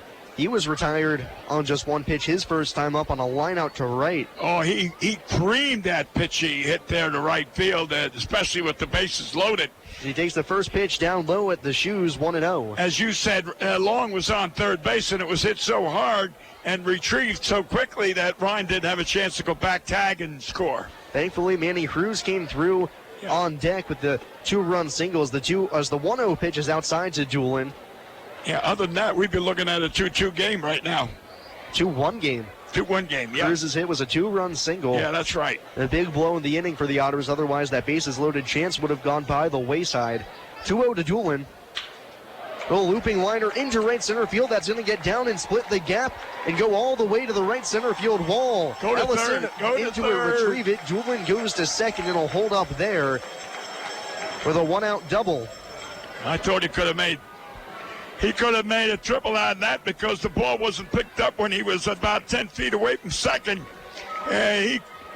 Anyway, I didn't look over to see if Andy was holding him up. I don't know. Maybe he was. Now, Andy had the stop sign up, so Doolin with just the double, his 5th two-base hit of the season. And I got to say, I'm impressed with Doolin's strength. I thought that ball was still a little bit off towards the end of the bat, but he got that ball to carry into right center and roll all the way to the wall. It's hard to split the outfielders and send it all the way to the fence here at Bosse Field, given how deep the gaps are here, but Doolin smoked that one for a two-base hit. Now Manny Cruz steps in. Runner at second, 1 out. Otters in front by 1. The first pitch. Fastball inside as he has to pull his hands inside to avoid getting hit on the knuckles. Ball 1. Yeah, so Brandon's got 5 doubles now and 3 home runs and 12 RBIs. Not too shabby for Doolin, who started off the season a little slow, but has really picked it up lately. 1-0 pitch. Called strike 1 on the outside corner. 1 ball and 1 strike to Cruz. Manny shot a single over the head of the second baseman, Kadkodian, with the bases loaded for 2 runs. Right now, the difference in this ball game is Evansville leads 3-2. And what a crowd we have here tonight. Really a good crowd. 1-1 pitch, slider down and away. Good block by Alvarez. Has to slide over to retrieve it. Cruz lays off, ball 2. Sam, I always said that you get a crowd like this tonight, you're wanting the Otters to win so bad, because when you get a crowd of 3,000 or more, you're saying, hey, these people will come back if we win. So you got to have play good baseball so that these fans keep coming back. You got to send them home happy. Exactly. There's no better memory than an Otters victory. This place can get electric when the circumstances are just right, like last night with the grand slam. Smith comes ready. The 2-1 to Cruz. At the knees, or just underneath of it, as Cruz whips his head away, disgusted with the call. You know, and you've got a crowd like this, and you've got 2 of the most beautiful young ladies down there in the concourse, Morgan and Isabel. I mean, they are really good-looking girls. Isabel's got blue eyes, and they can serve you the best food you're ever going to taste here this side of the Mississippi. 2-2 pitch is grounded back to the screen by Cruz. He stays alive. So if anybody's out there in the concourse now, stop up and see Isabel and Morgan and buy some of those delicious articles of food that Chris Gunn has prepared. Doolin gets his lead off of second, 1 out, bottom of the 3rd inning. Right on right matchup. Cruz battling with 2 strikes. The 2-2 pitch again. Hit hard on the ground down the third base line, but foul as that one's behind the back of Andy McCauley. And the count stays 2 balls and 2 strikes on Cruz. On deck, Mike Rizzatello, who flew out to center his first time up. 1 out. Doolin at second after his 1-out double. Nobody holding on Doolin really right now, so he can get as far off the bag as he wants. 2-2 again to Cruz. Slider down and away, backhand pick by Alvarez as that one took him into the left-handed hitter's batter's box. And the count's full, 3-2. You know, tonight is Thirsty Thursday. It is. And yet, in 1957, when the right side of this ball field, or the stands, was condemned because of structural damage, they used to be the Milwaukee Braves at that time. Payoff pitch. Cruz shoots it foul straight back to the screen over the roof as it ricochets back onto the field of play. Count still full. Anyway, the structure was poor, and they wouldn't let the fans sit there. And the Braves were willing to pay for the repairs. It was school-owned, which it is today. However, they wanted the fact of let the Braves sell beer. And they said, oh, no, school corporation, no beer sold. So the Braves left and went to Cedar Rapids, Iowa. Cedar Rapids still having a team, the Cedar Rapids Colonels, Twins affiliate. Payoff pitch again. Cruz just able to tick it foul. And he stays alive, 3-2. A couple of current Otters have played for the Colonels. Patrick McGuff, Travis Harrison both played for Cedar Rapids. But, of course, today being Thirsty Thursday, the most famous beer promotion to ever grace baseball. Forget the year. I think it might have been 1980. Milwaukee. Cleveland. With the 10-cent beer night on Disco Demolition Night that ended up forcing them to forfeit a game. Yeah. Payoff pitch. Cruz ropes it into left field. That's going to be down for a base hit on one hop in front of Livesey, as Doolin can only advance to third as he had to wait to see if Livesey would make the catch. But a good start for Manny Cruz tonight as he's 2 for 2, and there's runners at the corners for Mike Rizzatello. I think Cruz is hitting better being a third baseman than he did when he was a second baseman, so let him play third. Yeah, right now the Otters offense clicking with the change. Cruz to third and Harrison to DH. Yeah. Both of them having success in their new roles. Travis had the grand slam last night. Manny with 2 hits today.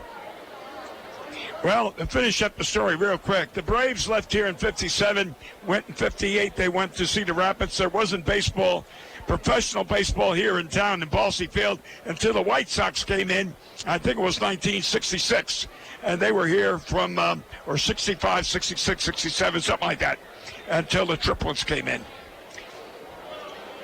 Smith trying to work out of this jam. The first pitch to Rizzatello is a breaking ball that misses at the shoe tops over the heart of the plate, 1-0. Come on, Mike, you need a base hit. Mike struggling lately, 1 for his last 15.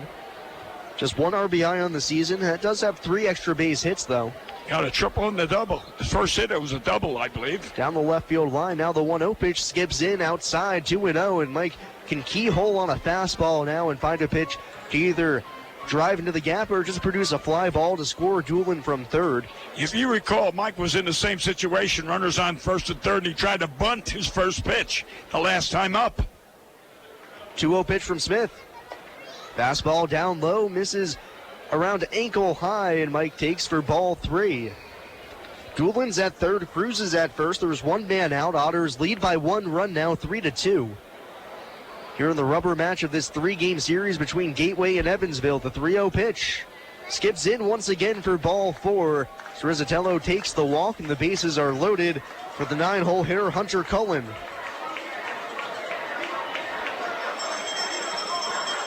Did you ever hear where Mike came from? Long Island. I forget the name of the town. Is that where it is? Correct. What a name of the town. Rankakompikin or something like that? Something like that. Lonconcomawa or something. Oh, my God. Is it near Islip? Potentially. Oh, boy. So the base is loaded now with 1 out for Hunter Cullen, who singled through the right side his first time up. Corners, at least the third baseman, Gonzalez plays even with the bag. First baseman, Morgan, plays in front of the bag just onto the grass. Middle infield at double play depth. Hunter with good speed. Right on left matchup. First pitch. Popped in the air to shallow left field. Shortstop McKeithen going back, but will be called off by Livesey, who makes the catch and throws home. No chance for Doolin to tag. And on 1 pitch, Cullen pops out to left field for the second out. The Otters' woes with the bases loaded continue. So as a team outside of the Harrison Grand Slam, they only have one other hit with the bases loaded this season. Why do so many batters, you get a situation where the pitcher has not got good control and he walks 1 or 2 batters, and he's got a situation like this, the bases loaded, and yet the batter jumps on the first pitch no matter where it's at. So now it's Cronin who will try to get the job done with 2 outs, bases still drunk. Right on left matchup, first pitch fastball down and in. Good block by Alvarez as he saves a run from scoring. You know, they used to teach years ago, swing at your pitch, not at the pitcher's pitch, but your pitch. If it's not right, don't swing. Cronin 0 for 1 today, walked and scored to open up the Otters' home half of the first, and then popped out to second his last time up. Otters lead by 1, but looking for more here with the bases loaded, 2 outs, the 1-0 pitch. Fastball finds the strike zone, the bottommost corner on the outside edge, 1 ball and 1 strike.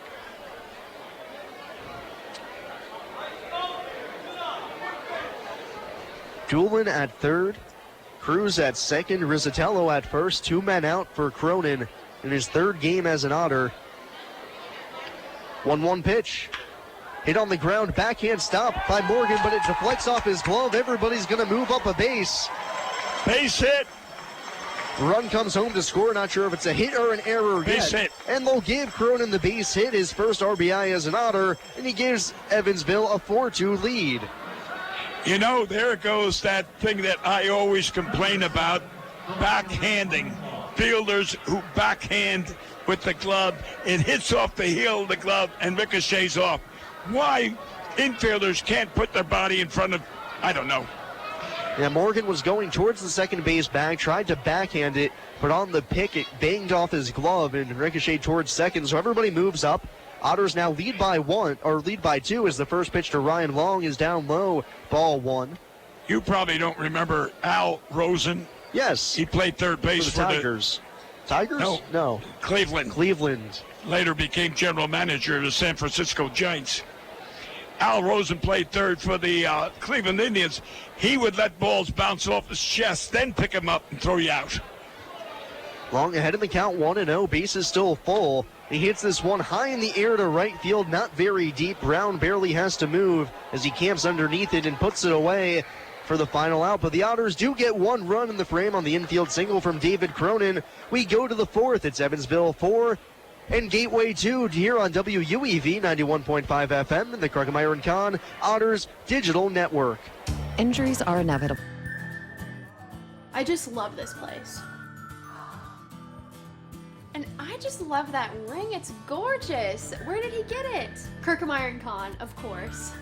For the engagement ring that will have everybody talking, look no further than Krugemeyer & Kahn. With incomparable selection, quality, and service, Krugemeyer & Kahn is the only choice for the ring that will last a lifetime. Krugemeyer & Kahn, your lifetime jewelers. So, everybody's talking about the ring. It's pretty great, huh? Pretty great. It's amazing. You gotta tell me, man. Where'd you get it? Krugemeyer and Kahn, of course. For the engagement ring that will have everybody talking, look no further than Krugemeyer & Kahn. With incomparable selection, quality, and service, Krugemeyer & Kahn is the only choice for the ring that will last a lifetime. Krugemeyer & Kahn, your lifetime jewelers. So let's see it. I absolutely love it. He did a fabulous job picking it out. I couldn't be happier. Well, I had a lot of help. I bet I know where it came from.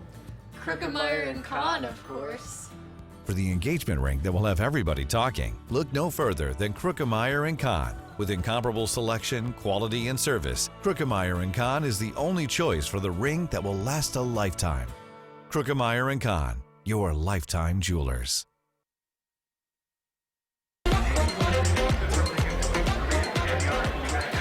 Going to the 4th inning of play from Bossy Field on 91.5 FM WUEV, the Evansville Otters Digital Network, presented by Krugemeyer & Kahn. Bill McCune, Preston Leinenbach joining you for the 4th, 5th, and 6th innings. Sam will rejoin us for the last 3 here for this Game 3 from Bossy Field between Gateway, Evansville. The rubber match winner takes the series. Good crowd on hand as Hensley will return to the mound for Evansville, making his first start of the season. And Evansville may try to at least get 1 more inning out of him as he tries to build up his pitching endurance, should I say. Well, he's got 5 walks and 2 strikeouts, Preston, so far. And he gave up, 2 hits already? Let's see. Santos has got a hit, and Joel got a hit. So 2 hits and 5 walks. Ellison to lead off the inning after taking ball 1, sends one to opposite field that drops in front of Ryan Long, and it's a leadoff single for Ellison. Do you realize that's his first base hit in 3 games? Ellison's first base hit. He struck out, I think, about 5 times. He has struck out twice in game 1 of the series and 3 times last night. The only time he's reached base via an error and a walk. Right. And now his first base hit. A little throw over move to first. And as the Otters lead 4-2. Oh, we do have somebody warming up, finally.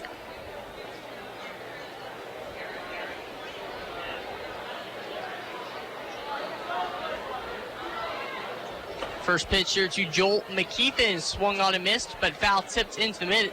Barely got a piece of the bat. McKeithen singled with an RBI back in the 2nd inning. Spent some time with the minors a season ago.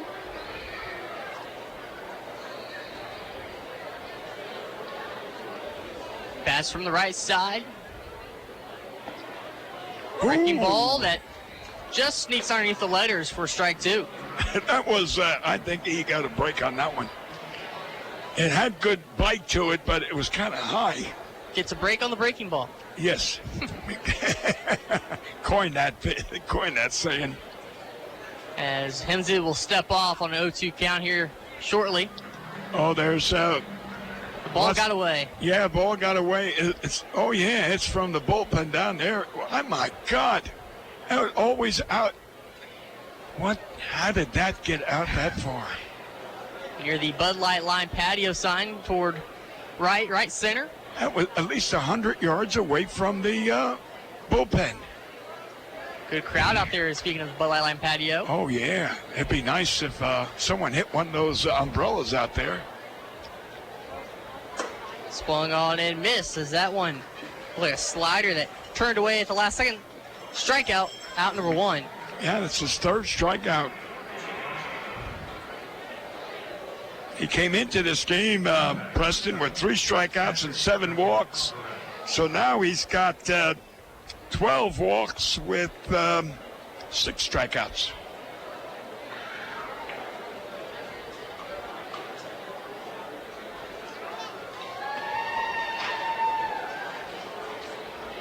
Hensley and the dirt ball 1 to Janiel Alvarez, the catcher.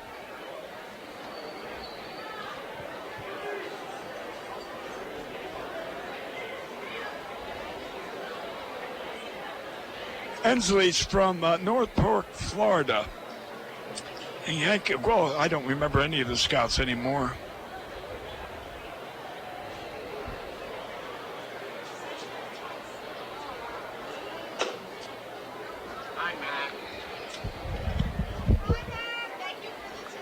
As now Hensley on the mound falls behind 2-0. That one outside as well. As Alvarez, basically the third catcher in the 3-game set we've seen from Gateway. Had Morgan behind the plate in game 1, Marcher last night. Now Alvarez tonight. Boy, is it rare for you to see a team with 3 catchers on the roster, but it's very rare when you see all 3 of them in the same series. As a strike is called in that pitch from Hensley, count 2 balls, 1 strike. It's from the Warwick County area, the farmers, and I'll tell you what, they're a bunch of guys. They can, I know they're certainly enjoying Thirsty. Caught out of midair by Hensley, off the bounce. To a short hop as Ellison's able to go to second. It took a short hop right in front of home plate, but still snagged. Pretty much a no-look snag there by Hensley. I don't think he actually saw the ball go into his glove. Able to throw it on to first for out number 2.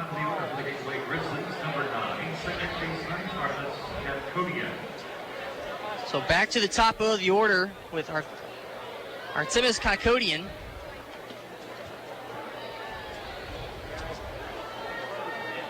For the leadoff batter for the Grizzlies, Kakodian. Pair walks tonight, and he's been stranded on the bases both times. Hensley looks back to second, fires. 12-6 curveball, taken low, ball 1.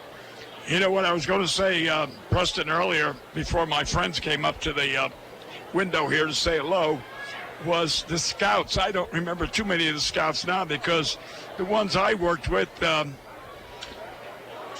foul tipped in. A little bit of the umpire. They're all living somewhere under the ground throughout the country. You know, I broke in scouting with 3 guys. They were all in their high 80s. Can you imagine? One guy was 88, 85, 83 when I first broke in scouting. My God. Here I am at the same age now. Hensley out of the stretch. Couple peeks back to second. Delivers. Bounces in the dirt. Rizzicillo finds it. Throws it down to third. He's out. Tagged by Cruz. Not quite there. As the throw was a little bit left of the line toward foul territory, so he had to reach back across his body just a bit. So well, Mike made a great stop. Otherwise, that would have went back to the backstop here. Got away about, 12 feet? hurried, got a beautiful throw to third base, but anyway, that's what you call hustle. Good defensive catcher. Rizzatello gave himself a chance. Ellison, though, give him credit. He read the ball off the bounce pretty well and got a pretty good jump. 2-1 count now. Cody has to play the pitch from Hensley. And he'll foul back to the netting. Count evens up, 2 balls, 2 strikes, and a pair of outs as well. This will be the last home game for the Otters until June 15th, so a little over a week. Or you could say exactly a week if you don't count today. They'll be back home next Friday, June 15th against Traverse City. The 2-2. Swung on and missed. The big hook from Ty Hensley. He gets the strikeout to end the inning. To the bottom half of the fourth we go. Otters lead 4-2 on 91.5 FM WUEV and the Kirkmeyer & Kahn Otters Digital Network. Hi, I'm Bill Morgan of Bill Morgan Roofing and Construction. I've built a reputation of doing quality work that will stand the test of time. We didn't get here by knocking on doors, talking gibberish, or trying to be the lowest bid. You don't like to be sold to, and that's not what we do. My philosophy is simple. Treating your home like it's my own, from start to finish. For roofing, gutters, siding, give us a call at Bill Morgan Roofing and Construction. Roofing the right way. 812-499-5892 or BillMorganRoofing.com. Pizza Brick Road always goes to Tyroni's. I'm in the mood for pizza and I'm ready to go. The Pizza Brick Road goes to Tyroni's. So follow me down the Pizza Brick Road. Road down to Tyroni's. The Pizza Brick Road. The Pizza Brick Road always goes to Tyroni's.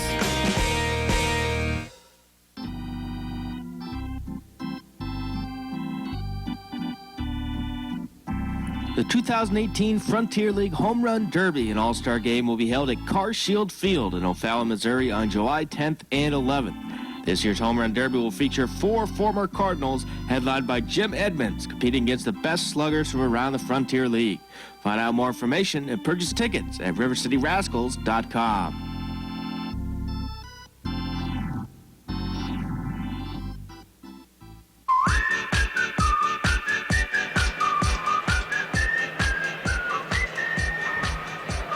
Going to the Otters half of the fourth inning here on 91.5 FM WUEV and the Evansville Otters, Kirkmeyer & Kahn Otters Digital Network. It's 4-2 lead for Evansville, looking to take the series here tonight. Due up, Toby Thomas, Jeff Gardner, Travis Harrison. Bill McHugh and Preston Linebacker here with you on the call for the middle 3 innings. Sam Jelinek will rejoin us here for the 7th, 8th, and 9th. And the last half, we were talking about the Bud Light Line patio, and you mentioned hit one out there. And I know one of your favorite things to do is to sign one of those balls that hits to the patio. Right. I promised anybody that's out there in the patio and there's a home run hit out there and they retrieve that ball, I will gladly sign it free, no charge. Normally I get $10 for my autograph. I will do it for them free. Is that a limited time offer? Whoa, is that one?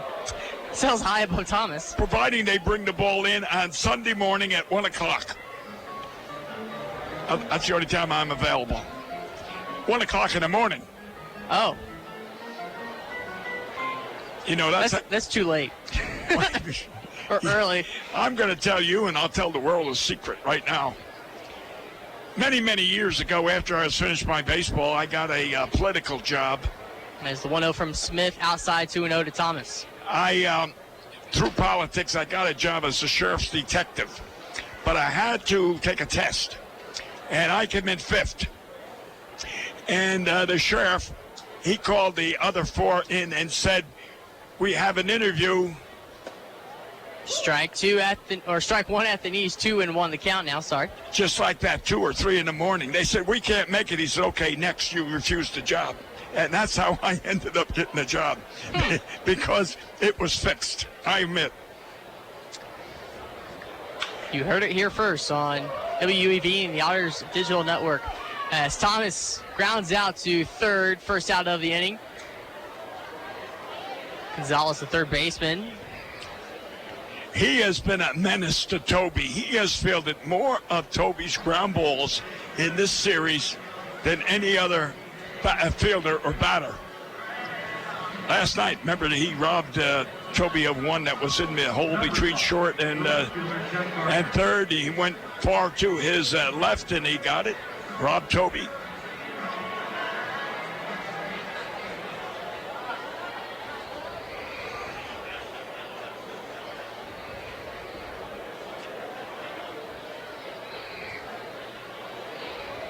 Jeff Gardner to the ditch.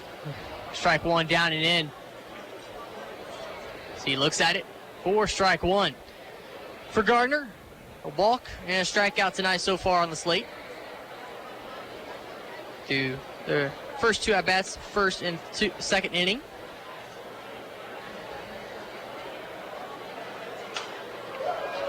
Takes a swing and foul ball backwards. You know, if I may, if I just go back for a second and tell you a real quick one. I arrested a gentleman one time, and I let him in. I said, you can make a telephone call and let him in his apartment, and he went behind a curtain and came out. I took him to jail. So that one gets away from Smith a bit, but Alvarez is able to stay with it. Either way, it's high and wide for ball two. Prior to my arresting him, he had killed 5 people. I didn't know it. Nobody knew it. It was only later. He could have very easily have shot me as well as he shot the other 5 people. He ended up in a shootout with the cops. How lucky I was. So that's actually ball one. Scoreboard beating me before I could look up. So now 1 ball, 2 strikes to count, the 1 out. Outside now, it's 2-2. That one is also outside to Gardner from Smith.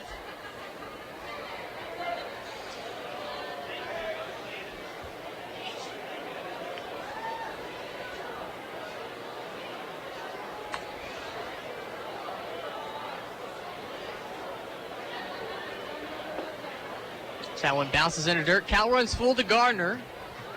So he takes this at least the distance, 3-2. Of course, could extend it even further, but we're in the 4th inning. We've got 7 hits already and 4 runs, so we're doing pretty good for a change. Mm-hmm. Got that early offense with 3 runs back in the first. Gardner tries to go inside out, gets a little underneath, left center. Ellison over to his right, brings that one into the mitt. And there's 2 down here for the Otters in the bottom of the 4th. Left-handers, for some reason, I don't know when they're born, somewhere someone tells them, any ball that's down by your knees, we want you to uppercut like a golf swing. Almost every left-hander you ever see, they all love that pitch. So the first 2 retired for the Otters. Travis Harrison at the plate with no one on.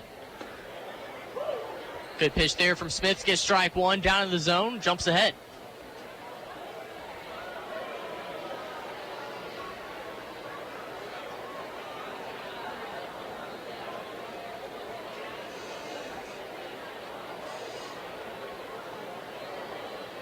Ooh. Nothing on the count as that one comes up and in, forcing Harrison to kind of spin around defensively. You appeal down to first, did not go. Yeah, Travis, you're supposed to roll with like a donut on those inside pitches, not open your chest so you get squared. 1-1.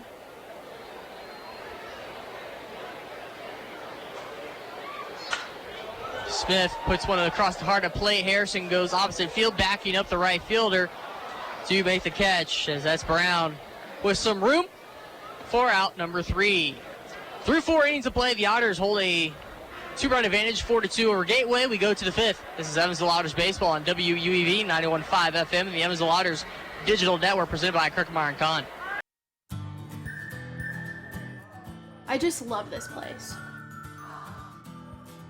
And I just love that ring. It's gorgeous. Where did he get it? Kirkmeyer & Kahn, of course. For the engagement ring that will have everybody talking, look no further than Krookemeyer & Kahn. With incomparable selection, quality, and service, Krookemeyer & Kahn is the only choice for the ring that will last a lifetime. Krookemeyer & Kahn, your lifetime jewelers. So, everybody's talking about the ring. It's pretty great, huh? Pretty great. It's amazing. You gotta tell me, man. Where'd you get it? Krookemeyer and Kahn, of course. For the engagement ring that will have everybody talking, look no further than Krookemeyer & Kahn. With incomparable selection, quality, and service, Krookemeyer & Kahn is the only choice for the ring that will last a lifetime. Krookemeyer & Kahn, your lifetime jewelers. So let's see it. I absolutely love it. He did a fabulous job picking it out. I couldn't be happier. Well, I had a lot of help. I bet I know where it came from. Krookemeyer and Kahn, of course.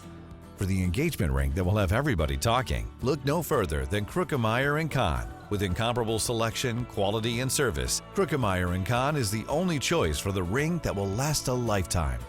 Krookemeyer & Kahn, your lifetime jewelers. Heading to the fifth inning from Glossy Field. 4-2 Otters lead here on 91.5 FM WUEV. Krookemeyer & Kahn Otters Digital Network. Bill McCune, Preston Linenbach here with you tonight on the call. And the Otters will make a pitching change. Garrett Harris, the right-hander, will come in relief of Ty Hensley. The starter for Evansville tonight, going 4 innings. Making his first start of the year, gives up 2 runs, 3 hits. And he'll hand the ball over to Harris for Evansville.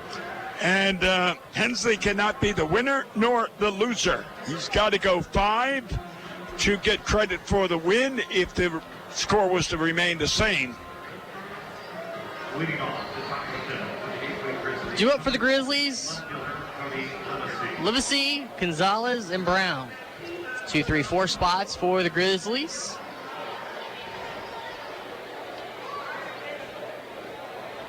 Going with the baby blue jerseys, kind of with the blue, throwback Blue Jays look, but yes, also a mix of maybe the Memphis Grizzlies of the NBA. And their throwback unis they used to have back in the day. I never thought of it. You're right. That is Toronto Blue Jay colors. You're right. First pitch to Livesey, a ball, 1-0.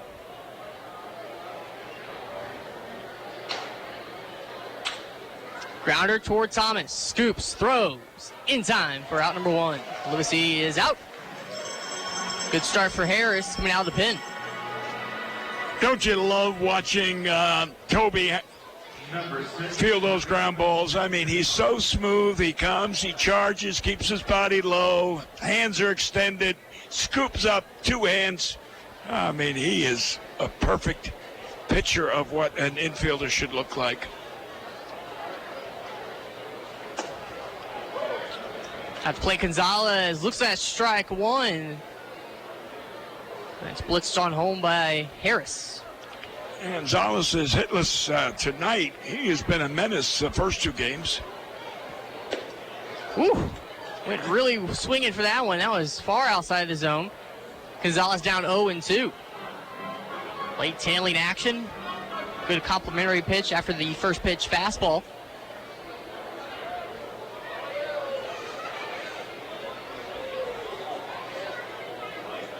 Ooh. 1, 2, 3. Gonzalez is down on strikes.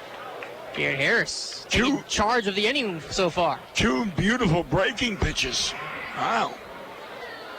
I know I saw him warm up, and I said I was impressed with his fastball and his breaking pitch, and he showed me a lot so far. And what has he got? 12 strikeouts and 6 walks for 11 innings. So the first 2 up, first 2 down. Blake Brown comes up to the plate and falls behind 0-1 as Harris, again, just throwing strikes here to start his relief appearance. And basically doing the exact same thing he just did in that last at-bat. Fastball first pitch and then tailing away on that last one. Yep. And let's see if he comes back with the same pitch. I would, low and outside so that he fetches. There it is. He tried. It's funny how catchers think alike, isn't it? The movement there started maybe a little too early on that one compared to the previous at-bat. Yeah. But he started out Brown inside and then working himself away. 1-2. Almost got him to go. Appeal down, not there. Did not go round. 2-2. You know, I was going to say, Prest, Hensley, when he left that last inning, I thought his curveball was the most effective that he was, the effective pitch that he had. His fastball I wouldn't care for, but his breaking pitch I did. Strike three. No. What are you asking me? The batter never made a move, and the home plate umpire is asking the first base umpire for help. Well, I think all the field players thought it was just going to be a called strike three. Yeah. Then they thought it was going to be a strike three on the appeal, and neither one went the Otters' way. So we'll do it again with the count full. Oh, boy. Harris, the payoff. Foul tip. Staying alive at the plate, Blake Brown. But, I mean, look at it. Here's the batter. The bat is still on his shoulders. He hasn't made any attempt. The pitch is there, down the middle, and everyone's walking off the field. And the home plate umpire is asking the first base umpire, hey, help me out. Gee, pay attention to the game.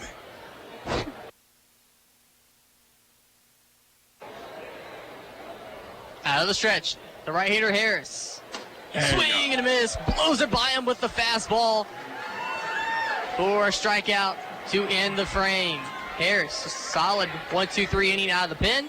We go to the bottom of the fifth, halfway home from Bossy Field, 4-2 Evansville over Gateway on 91.5 FM WUEV, Kirkmeyer and Kahn Otters Digital Network.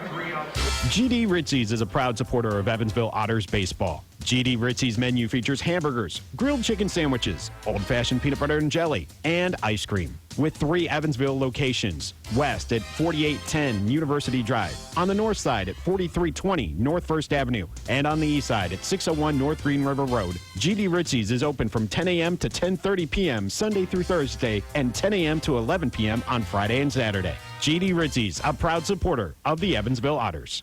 Have you been looking for a way to learn more about the University of Evansville experience? Well, Purple Visit Day is a great way to learn more about how to become a UE student. Join us on campus Friday, June 22nd, 8:15 a.m. to 2 p.m. Spend the day on campus. Learn about financial aid and scholarships, student life, Harlexton, tours of campus, and meetings with faculty. Purple Visit Day is coming, June 22nd. For more info or to register, go to evansville.edu/visit. Heritage Federal Credit Union has 7 full-service branches in both Evansville and Newburgh, serving more than 38,000 members. Membership is open to anyone who lives, works, worships, or attends school in Vandenberg or Warwick County. Heritage Federal Credit Union offers mortgage and consumer loans, checking and savings accounts, as well as online banking for members. Heritage Federal Credit Union can be reached toll-free by phone at 1-800-858-1693. It can also be found online at hfcu.info. 91.5 WUEV Evansville.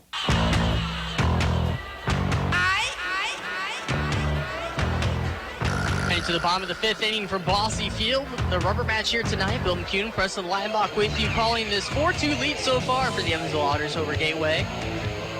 And what do you think? All of our outstanding staff, radio-wise, Paul Manley, our producer, back at the station, and our outstanding Otters Digital Network staff, who can also hear our feed in their headsets. Well, it's a beautiful night for baseball. The flag is kind of limp. There's a great crowd here, and of course, the Otters are winning 4-2. Dakota Smith on the mound once again for Gateway. No action yet for them in their left field bullpen as Doolin leads off the inning for the Otters. Takes ball 1.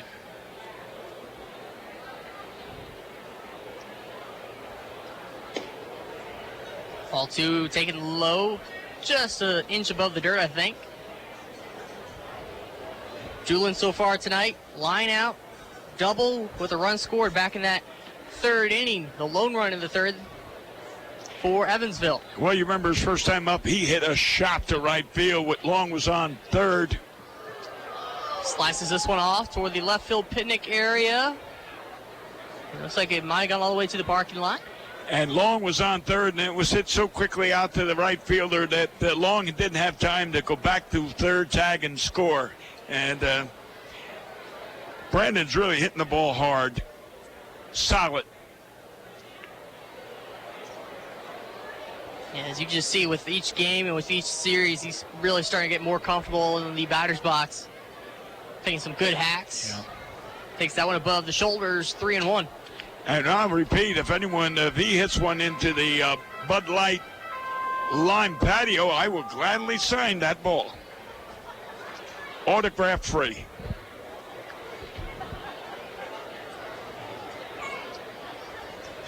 Three-one swinging away. Does not make contact. Count runs full. So that one was on the outer half.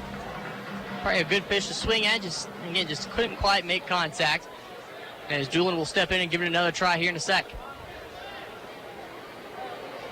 Smith tries to pump home strike 3, but ball 4 misses it outside. It is ball 4. It's a leadoff walk to Doolin for the Otters. The Otters, unbelievably, in this game, the Otters have had a runner on first base mostly every inning. What a great advantage. Manny Cruz will return to the plate for the third time. So far, Cruz with a solid night with a pair of singles, including a pair of RBIs. Couldn't ask for much more than that. No, he ought to play third so far every night. Oh, he's out. Ooh. They try to throw down behind the runner. Doolin got a pretty sizable lead. Cruz was initially showing maybe a possible late bunt attempt. I don't know if that was a legal attempt to bunt or just to, draw the third baseman in. We'll see on this pitch. Yeah, see. Umpire calls a strike there. Cruz. Oh, he did call a strike. Yep. 1-1. I don't know why, unless he went halfway. Is that what the indication would be? I didn't think it was a strike, over the plate. Cruz was asking for an explanation and must have been satisfied with what the umpire said. In on the hands, out toward right. Cruz. Might drop. As Brown reaches down with the basket catch. Wow. That was some catch. That'll be the first out of the inning. Rizzatello, the catcher, will be the batter for Evansville. I'll tell you what, Preston, that right fielder, Brown out there, has really impressed me as a defensive outfielder. He has made some really good catches in this series, and he has a pretty good arm. One of the top returning players for Gateway this year. He's mostly known for some of his offense, but like I said, pretty decent defender in right as well. Rizzatello again at the plate. Ball 1 down and away. For Rizzatello, blown out to center. And a walk straight at second so far tonight.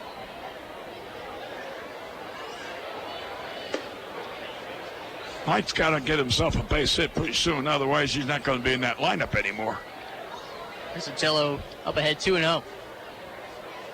Although he's been getting on with walks.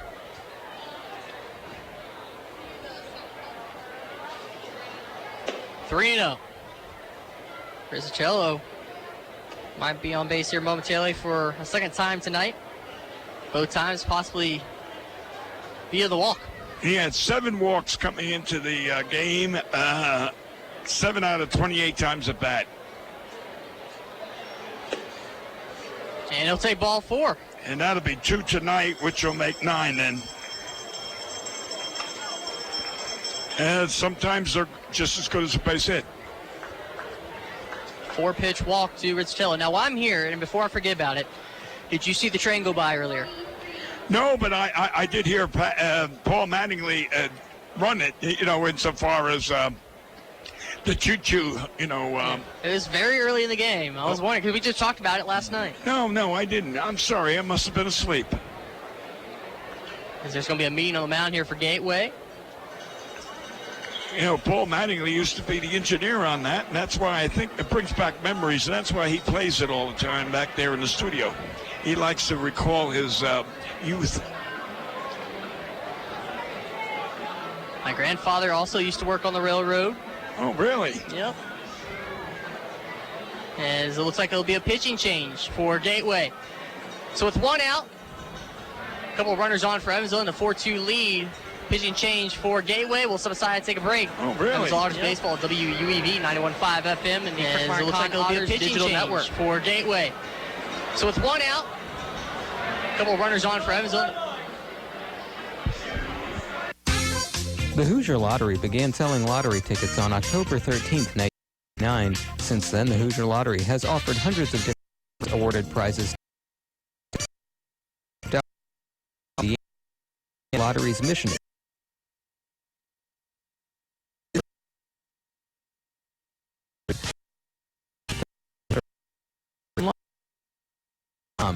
Hoosier Lottery.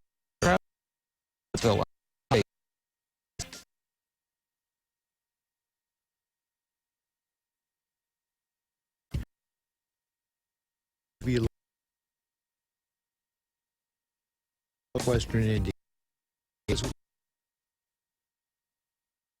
Several stories of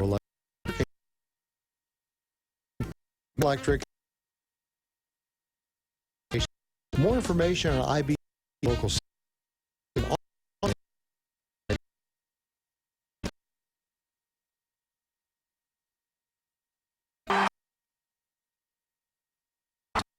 From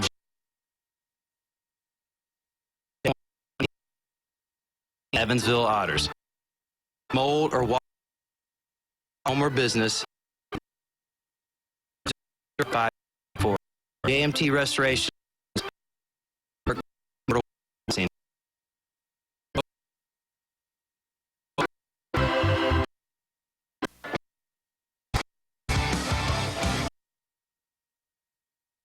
The lefty. Boyle 6'4", 220 out of Farmersville, Ohio. We saw him in game at Missouri Baptist University.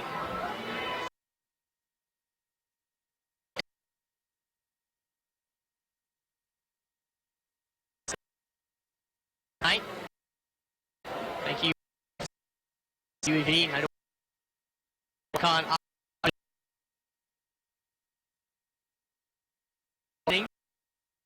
You know what?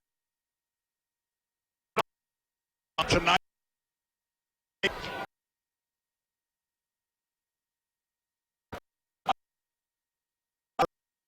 Yes. It's coming back. Could do. Nice to see out of Pepper. Why is it called Pepper? Well, all you do is you choke up on the bat and you just hit ground balls back to the individual, and it's an eye-hand coordination technique. It's like an advanced bunt. Ball one here to Colin, taking it low. First pitch from Boyle since entering the contest. Colin from the left side. Get another start in center field with Zach Wells on the injury list.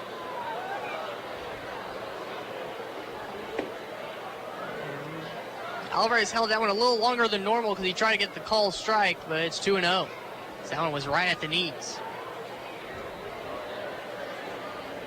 Looks like next half inning will feature one of the ballpark's favorites in between inning promotions, the Legends race, the Evansville Legends race, the Big Heads. They're getting ready down at the right field tent. 2-0 pitch, taken high above the letters. Trying to change the eye level after starting out low, going upstairs. 3-0. Boyle has missed on the first three. I think that's one of the best promotions they've got, that the three people running. It's exciting. They used to have others do it, different types, but it's exciting instead of some of that other stuff they do. It's definitely a new, fresh look to the in-between inning entertainment here at Bossy Field. 4-pitch walk now to Colin. Bases juiced for the Otters. I used to like the sumo wrestling. I always liked that. You know, one of the sponsors challenged me one time to wrestle, and the people here running the Otters at that time refused to let me do what they said would have heart attacks. Mike Bromgart, he's the owner of the old-fashioned butcher shop. Bases loaded, top of the order, Cronin. Up and in underneath the hands for a ball. It's Boyle, not necessarily throwing it too hard. Well, we got a good chance to score with one out if we get a fly ball. Deep enough, that is. We've had more opportunities in this game, but bases loaded many, many innings.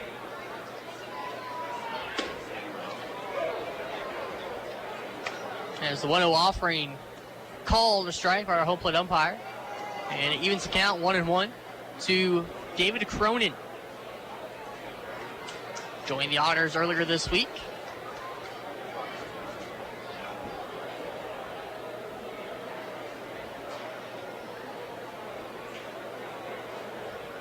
A long look here in for Boyle. Now he'll come set just about shoulder high to lefty. Down away in the dirt, Alvarez is able to get the glove to it. 2 balls, 1 strike.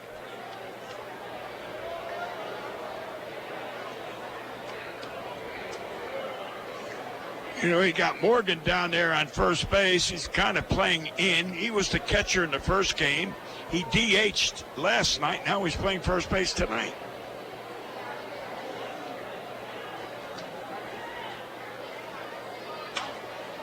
Little flare shot toward left, and it'll fall. Doolin will score. And that'll be all. As the Otters want to keep the bases loaded, keep the pressure on the Gateway Grizzlies pitching staff. But the RBI single for Cronin, and the Otters lead 5-2. Cronin's got 2 hits tonight and got a couple RBIs, if I'm not mistaken. That's what you call a flare. Or Baltimore, Texas legger, all kinds of expressions to describe that base hit of Cronin's. Either way, it found some green. Brian Long will step up now. Batting second tonight with a single run scored, a strikeout, and a fly out.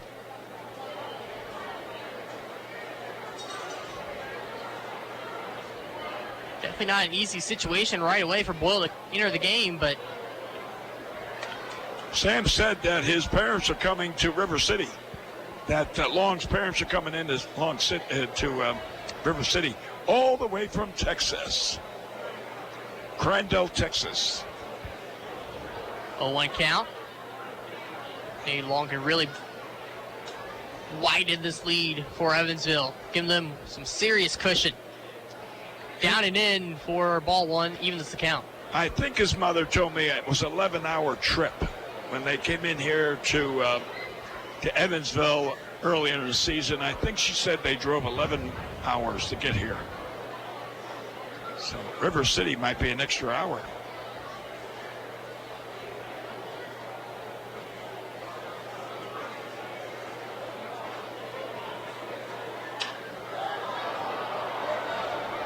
Big looping breaking ball, long little underneath it for a shallow fly ball to left. Now we'll hold the runners at each of their respective bases.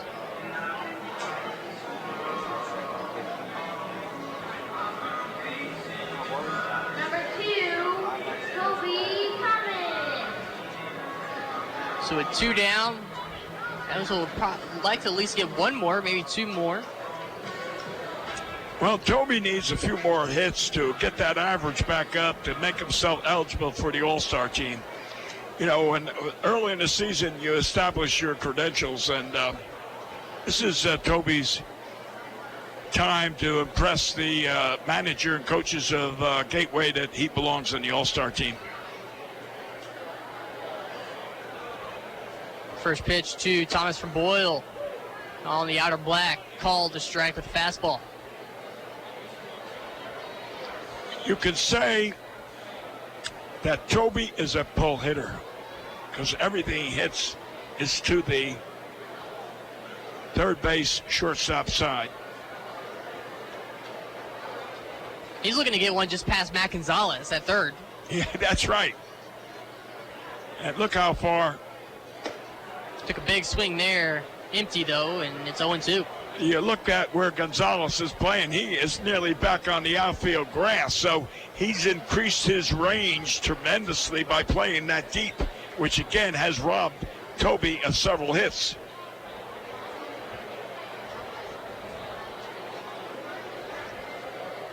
Boyle looks in, tries to find the grip of the baseball. Now comes set, third base side of the rubber. That one's in the dirt, kept in front off the protector from Alvarez, and it's 1-2. Allison in center playing pretty much straight up for the most part. Not a dramatic shift on either way for the defense, outfield, infield. Just trying to get the final out. Take this game to the 6th for Gateway to try to at least limit the scoring in this inning and try to keep the deficit to 3. The pitch to Thomas. Ooh. Went down for it down away in the dirt. And Alvarez will just step on the plate for the force out to end the bottom of the 5th. The Otters do score 1. They lead now 5-2. We'll go to the 6th from Bossy Field. This is Evansville Otters baseball, WUEV 91.5 FM, and the Evansville Otters, Krickemeyer & Kahn Digital Network. Why Old National Bank? Old National Bank began in 1834 with just one room. I just love this place. And I just love that ring. It's gorgeous. Where did he get it? Krickemeyer & Kahn, of course. For the engagement ring that will have everybody talking, look no further than Krickemeyer & Kahn. With incomparable selection, quality, and service, Krickemeyer & Kahn is the only choice for the ring that will last a lifetime. Krickemeyer & Kahn, your lifetime jewelers. So, everybody's talking about the ring. It's pretty great, huh? Pretty great. It's amazing. You gotta tell me, man. Where'd you get it? Krickemeyer & Kahn, of course. For the engagement ring that will have everybody talking, look no further than Krickemeyer & Kahn. With incomparable selection, quality, and service, Krickemeyer & Kahn is the only choice for the ring that will last a lifetime. Krickemeyer & Kahn, your lifetime jewelers. So let's see it. I absolutely love it. He did a fabulous job picking it out. I couldn't be happier. Well, I had a lot of help. I bet I know where it came from. Krickemeyer & Kahn, of course. For the engagement ring that will have everybody talking, look no further than Krickemeyer & Kahn. With incomparable selection, quality, and service, Krickemeyer & Kahn is the only choice for the ring that will last a lifetime. Krickemeyer & Kahn, your lifetime jewelers. Otters lead 5-2 here on WUEV, the Krickemeyer & Kahn Otters Digital Network. Bill McCune, Preston Leinenbach, and there's a little extra addition to that Legends race. Some t-shirts being thrown into the stands, or at the other legend, if you will, to try to distract them and jump ahead in the race. Oh, well, he dropped the token t-shirt that he was supposed to throw. But I wanted to say something, Preston, about that last out when Toby Thomas struck out with the third strike ball being in the dirt, and he started to run to first base. And Alvarez jumped up and was ready to throw it to first base when Thomas was halfway down. And then all of a sudden Alvarez realized bases were loaded. All he had to do was touch home plate, which he did, and it was an automatic out. Now, you don't see that very often. The catcher generally would have thrown it to first base. Santos, Morgan, Ellison due up. Santos at the plate, 1 ball, 1 strike to count. Last pitch taken outside. An easy take for Santos. Hare is still out there on the mound for Evansville in relief, starting his 2nd inning of work. And he misses outside again, 2-1. I'll tell you, that last batter that he struck out, he really threw that pitch right by him. That was Mr. Brown, I believe, wasn't it?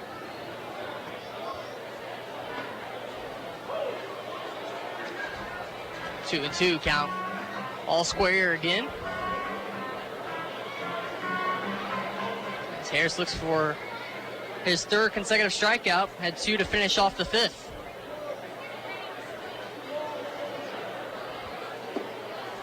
Try to find it going down and in, but does not get it.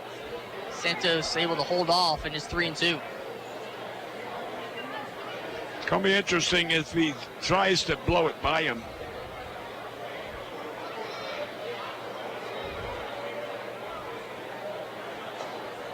Now it's spiked in the dirt. 4-4. Got a piece of Phil Condell behind the plate. So Uizatello take a courtesy walk out to the mound. He tried to overthrow that, if you notice, and that's why he bounced it, because he put a little extra into it, but held it too long. You don't want to walk the first batter, not in a situation like this, but he didn't do it deliberately.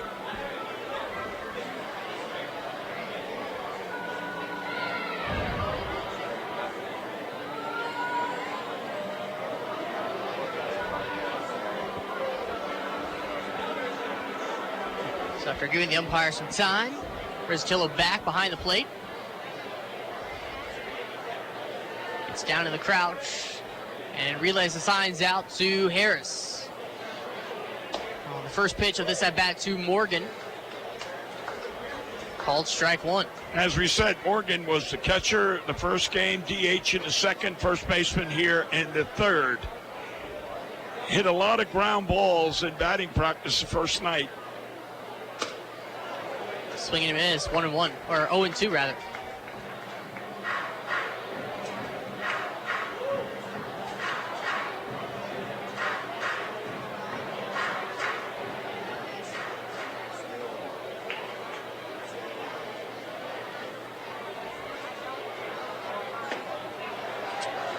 There goes Mr. Morgan.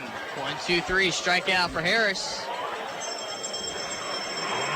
He had a pretty good breaking pitch in those last two that Morgan reached for. They weren't in the zone, but yet he committed himself and looked bad, but Harris got a strikeout. There goes Mike talking to Harris. I wonder what they said. Here comes Ellison. Hey, don't give him anything good.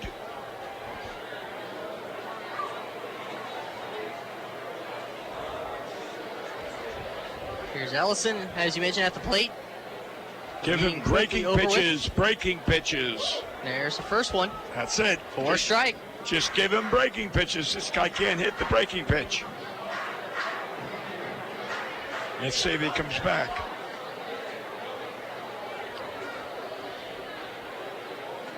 It's another breaking pitch, but only a ball.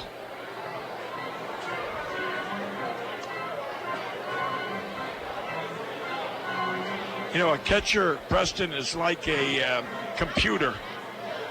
You register everything in your mind of what a batter does and what a pitcher's best pitch is. And this one is into right center field on the ground as it just got over Cronin's head. Chased down by Colin. He'll try to get it back in quickly as it's a double for Ellison on the 1-1. And second and third, one out for Gateway.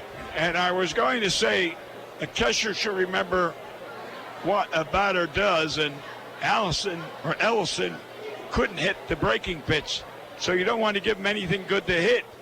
And that double he just got now, double he just got now, was a fastball.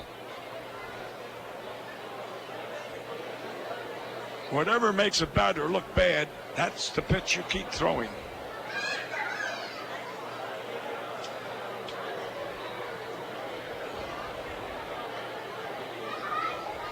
McKeithen gets this one over Thomas's head at short. Gateway will score one as Santos trots home. Runners on the corners after the RBI single there by Joel McKeithen on the first pitch he saw in that at-bat. And I'll tell you what, you just saw something that was not a good thing by Harris. He stayed on the mound, put runners on the base, throw coming into home plate. He was still standing on the mound. He was not there to back up the throw to home plate. That is a no-no. He probably got so mad at himself for giving up those hits that his mind was not functioning at the time.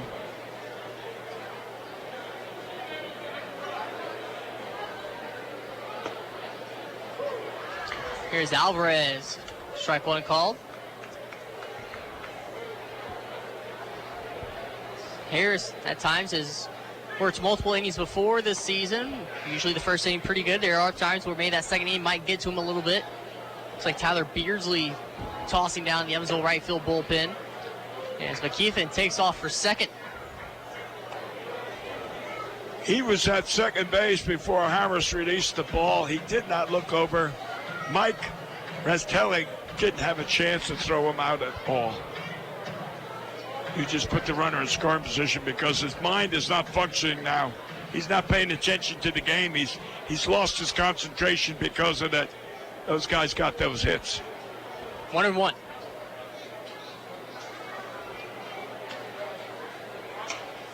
This is foul. First, Justin. Foul territory, first base line. Be 1-2.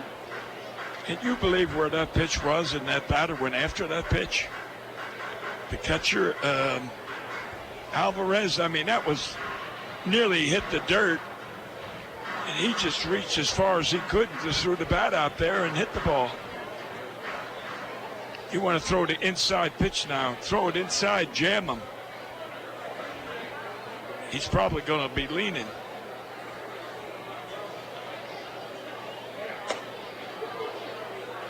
See, he was. See how he started leaning toward that?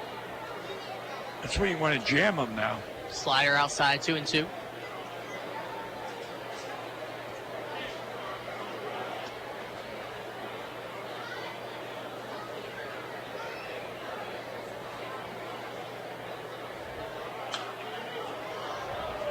As Alvarez just kind of flails.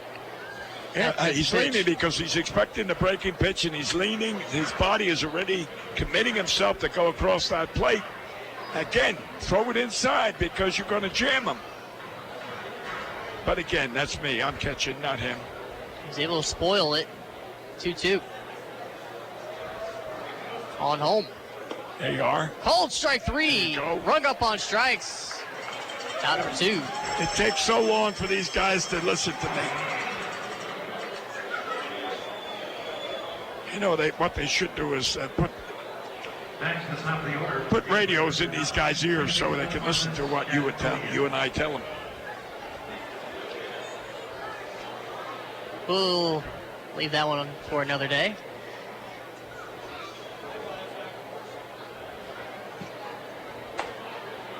Strike called to Cat Cody. Now, there was one interesting discussion had between me and some of the players yesterday. If you watch some of these professional broadcasts, they'll have some player or maybe a coach mic'd up where you can hear what they're saying during the game. And they said, why don't we do that for our broadcasts? That would be pretty cool, just not quite have enough resources to pull that off, as Gateway will score 2 runs. Tie score. As Cat Cody able to send one out to shallow right. And that ties the game up, 5-5.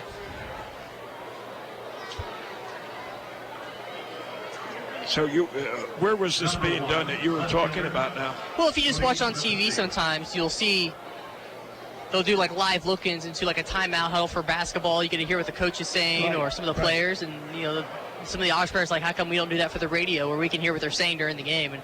And concerning some baseball conversations had on the field, I say it's probably a good thing that we don't have that happen, but with some interesting personalities. But it would be pretty cool to sometimes get that kind of insight on what's being said during the game, especially maybe with the outfielders. Well, you or I or Sam, we're not going to use language. And Chris Cello gets Kakodian stealing to end the inning. 3 runs in this top of the 6th inning for Gateway. They tie at 5-5. We go to the Otters half right after this. WUEV 91.5 FM and the Kirkmeyer Con Otters Digital Network. The local area Pepsi Bottling Group distributors would like to wish the Evansville Otters the best of luck in today's contest. Featuring Pepsi Company products for distribution to retailers and vendors in the tri-state, the Pepsi Bottling Group has 3 tri-state locations at 901 East Diamond Avenue in Evansville, 2605 West Main Street in Marion, Illinois, and at 3081 Kentronics Drive in Owensboro. More information on Pepsi products can be found online at PepsiCo.com. Pepsi, a proud supporter of the Evansville Otters. The Evansville Otters would like to thank Sinorama Evansville for their support this season. Sinorama Evansville is a multi-application supplier of custom-made signs, banners, and decals in the tri-state. Located at 1300 North Royal Avenue in Evansville, Sinorama is open 8 a.m. to 5 p.m. Monday through Friday. They can be reached by phone at 812-477-7763 and can be found online at sinorama.com/in-Evansville. Sinorama Evansville, a proud supporter of Evansville Otters baseball. Since 1994, Slays Restoration has been assisting tri-state residents clean up and restore their properties after disasters of all kinds. Located at 2121 Cotter Avenue in Evansville, Slays Restoration offers assistance for water damage, fire and smoke damage, mold and biohazard mitigation, complete reconstruction, and much more. Slays Restoration can be reached toll-free 24 hours a day at 1-888-776-8555. It can also be found online at slaysrestoration.com.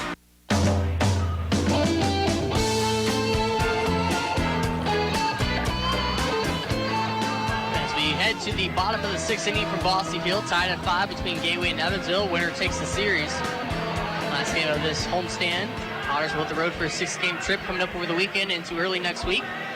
We thank you for joining us here tonight with Bill McCune. I'm Preston Leinbach, WUEV 91.5 FM, the Crookmeyer and Kahn Otters digital network.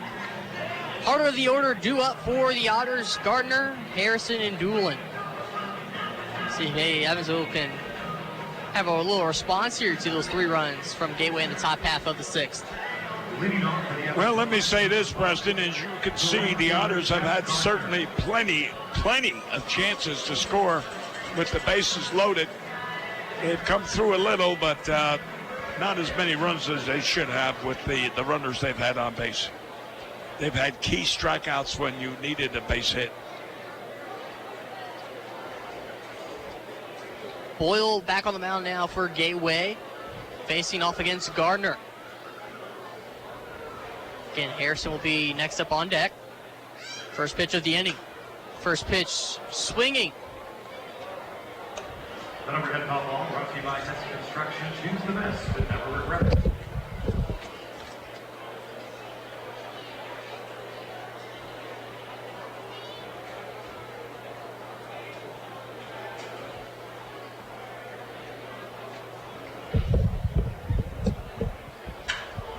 Gardner out toward left center, and it's over the head of the left fielder. Tried to reach up for it, went to the fencing. Gardner peels into second base with a stand-up double to lead off the frame. I tell you what, that outfielder made a spectacular catch last night on Toby Thomas, but he didn't make it this time on Gardner. It was the same similar situation where he took off and ran as hard as he could. However, this particular time, he wasn't as fruitful.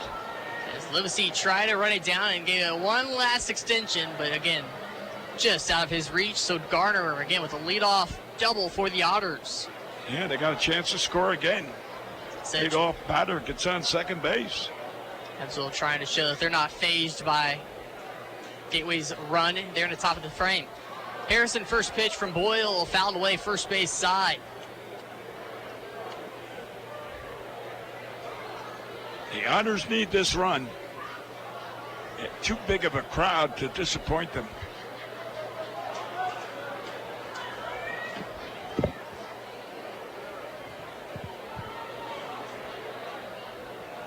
It's a good, strong crowd on hand for the first Thirsty Thursday of the season.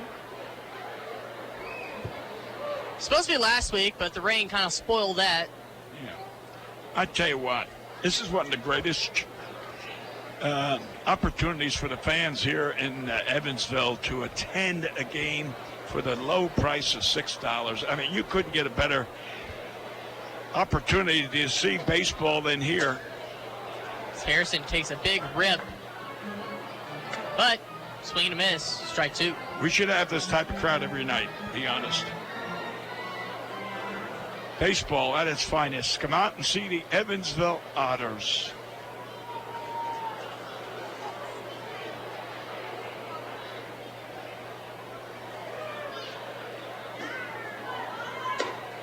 Taking high for a ball. You know, you went Gardner's going to advance to third. A balk. Yeah, I was going to say, if you went to St. Louis, Preston, you're not only going to pay $40, $50, $60 for a ticket to see a game, you're also going to pay $10 or $15 to park your car. Here, you can park free, and it's $6, and then you come on Thursday, and you can get all that refreshments you want. I'll tell you what a bargain it is coming to the Otter games. That's why you can come to an Otters game almost every day, whereas I only make a brief trip to St. Louis for just maybe a pair of games, and that's about it. Of course, that part of it's only because that's what my schedule allows. As a foul ball goes into the seats of the front row down the first base side. You know, I can't tell you the last time I ever paid to see a Major League ball game. Had to be back in the 1940s. You don't need to pay. You just know too many people. You know how to get that connection. Well, yeah. That's true.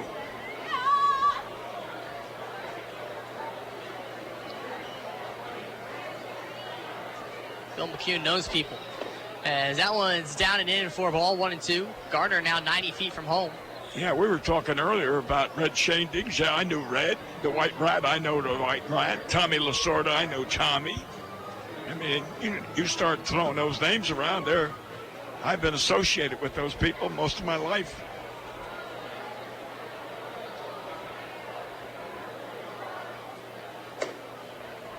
Boyle just cannot find the zone in the last couple of pitches, as that one sails a good couple inches above the zone.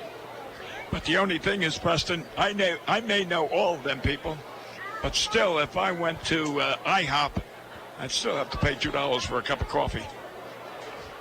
I don't get free coffee. Nor Western Ribeye do I get the free steaks. Ooh. As Harrison hits one down the left field line.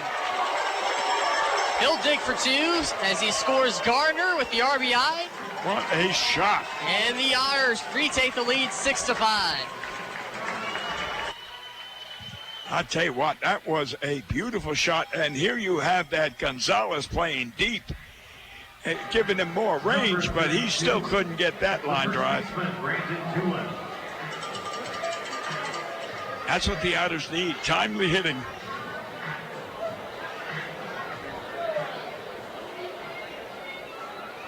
So here's Doolin. He scored after walking back in the fifth. He has scored twice here tonight.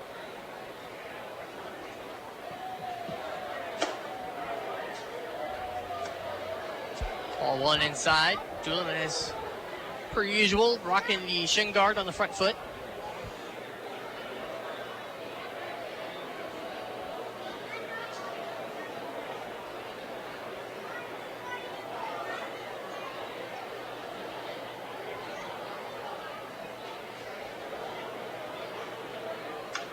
In on the hands, foul back. Boyle on the mound, and no action in the left field bullpen for Gateway. So, despite Evansville retaking a lead, so far they're okay. They're content to put their trust in Boyle on the mound.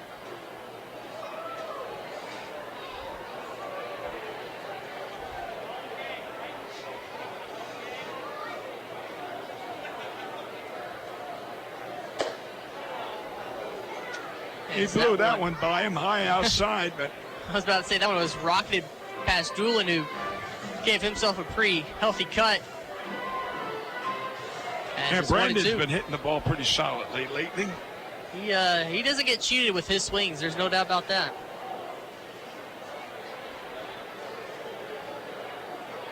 The 1-2. Called strike three down the way. As that one had to catch the tippy top of corner of the zone there. That was a tough one. Low outside, but it was a good strike. A very, again, just fine pitch there by Boyle to get the called strike three on Doolin. But it still has the Otters runner on second and still has a chance to bring him in. Yep, only the first out. Still some opportunities. Cruz now up at the plate.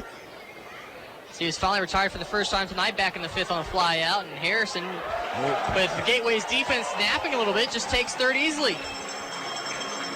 He was nearly at third base before that pitcher ever released the ball. That shows you concentration. Gonzalez was playing behind the bag, just did not even see him coming to try to even cover third base. That was heads up on Harrison's part. Great, great baseball.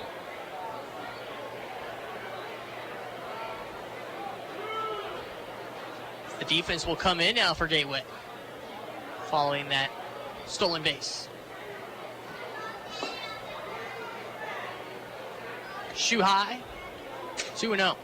Gonzalez is going to throw it down to third base and try to pick Harrison off, but the third baseman, Gonzalez, is playing about 20 feet off the bag.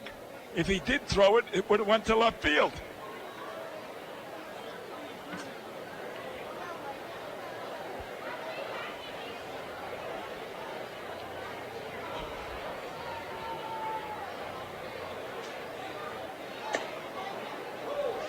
Pretty good pitch. Painting the edge on that one on the outer half. 2-1. Cruz taking the strike. Had to back away and regather himself after looking at a good pitch there from Boyle. Yeah, he could have went to right field easily on that, and that would have been a good move. That would have brought the runner in. Possibly.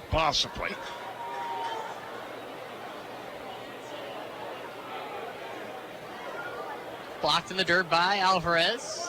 A couple times in that where he's had to smother the baseball. 3-1.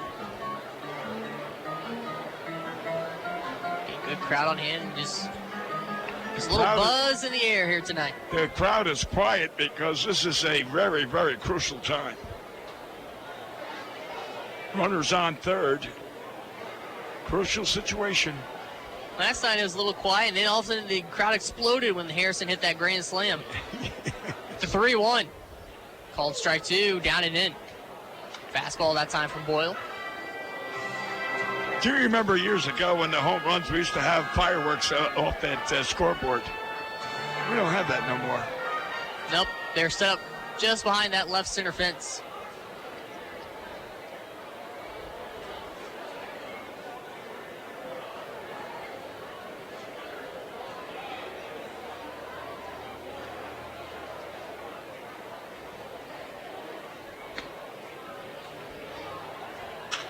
And into right field, shot through the infield.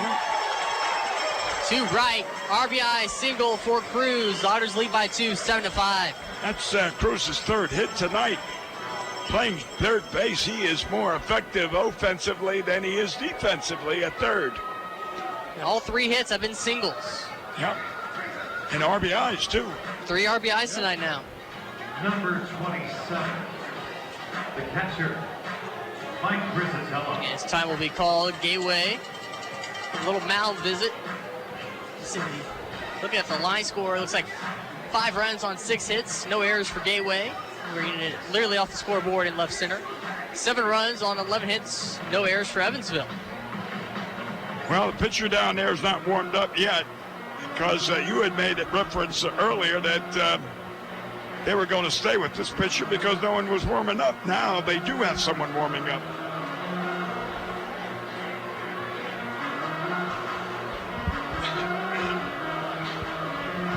Again, Otters with a pair of runs so far with only 1 out in this inning.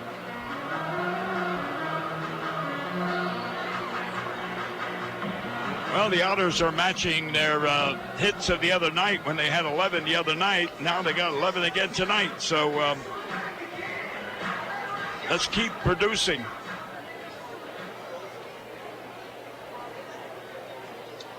Rizzatello, the catcher. Pair of walks in his last 2 at-bats. Last one, just 4. First pitch swinging, foul territory, first base side toward Evansville's bullpen. And it drops for a foul ball. Mike is lucky on that.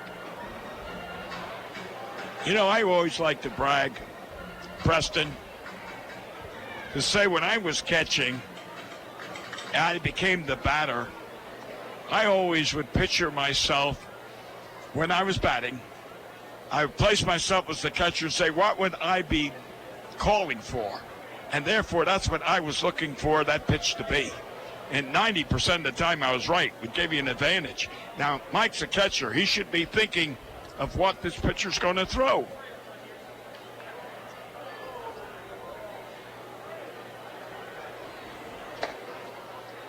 As Boyle continues to miss.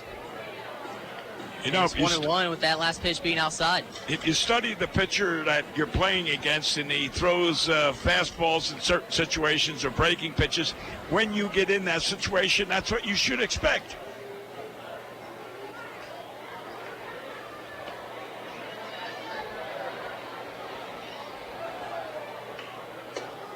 Curveball, it just never came back down. Just spun on.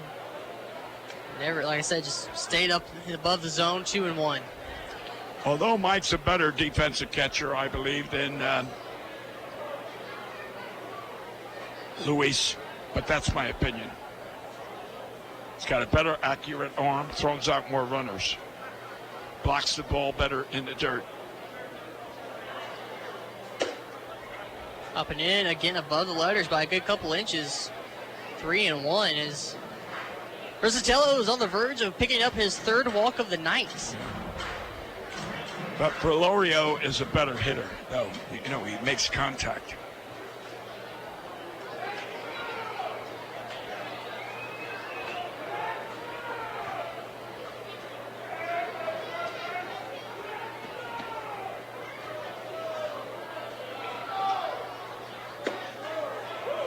Strike at the knees, bounce back pitch there for Boyle to stay alive on the mound, 3-2.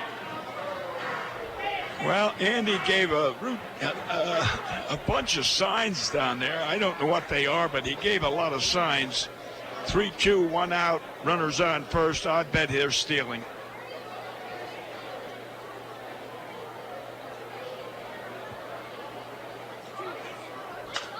Foul ball, first base side. Morgan chasing, and gets down. We'll extend the at-bat with another payoff pitch here in just a few seconds. If you notice, Mike fouls an awful lot of balls out exactly where he just fouled that one off, which is second time at this at-bat. And he's telling you he's late on his swing. And that's what's happening. He's not getting around on that fastball.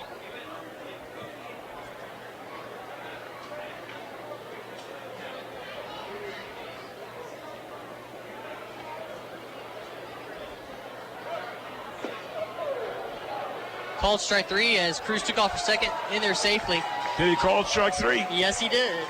So Rizzatello will head back to the dugout. I thought it was ball 4.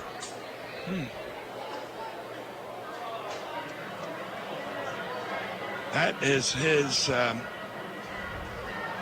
only his 5th time he struck out. The center fielder, So Kundal behind the plate, a little deceiving at times. He takes a little moment or two to get into his strikeout, punch-out motion, where you might think he did call ball 4, but then he rings him up. So a 2 down, and now a runner in scoring position in Cruz. Otters leading by 2, 7-5. Hunter Colin returns to the plate with a single tonight, a walk, as well as a fly out. Sandwiched in between the single and the walk.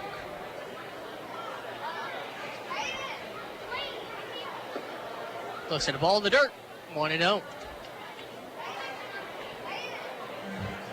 Well, our party that was down there in the left field tent is kind of gone home now. That's but that was quite a crowd down there. Yes, we're 11 minutes past 9 here at the ballpark.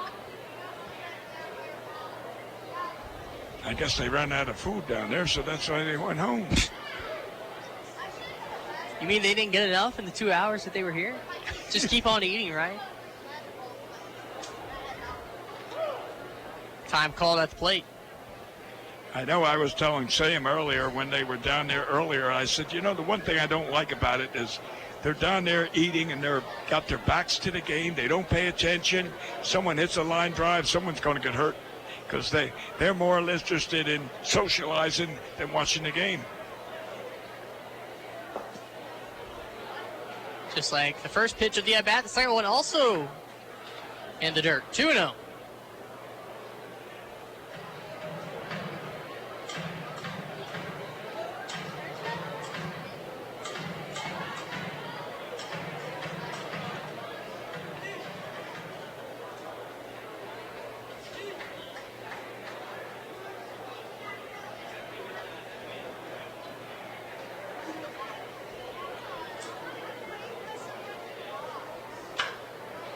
2-0, grounder foul, first base line. Colin swinging away on the 2-0. Boots Day will toss it up into the seats. Boots Day, former Montreal Expo, and first manager of the Evansville Otters back in 1995.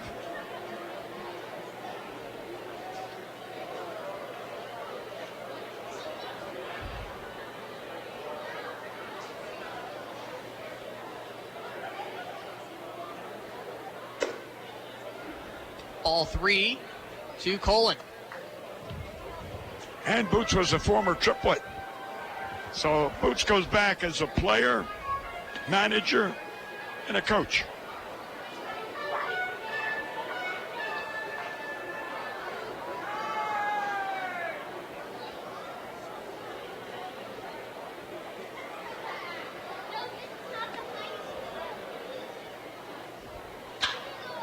And a C9 single into right field for Colin.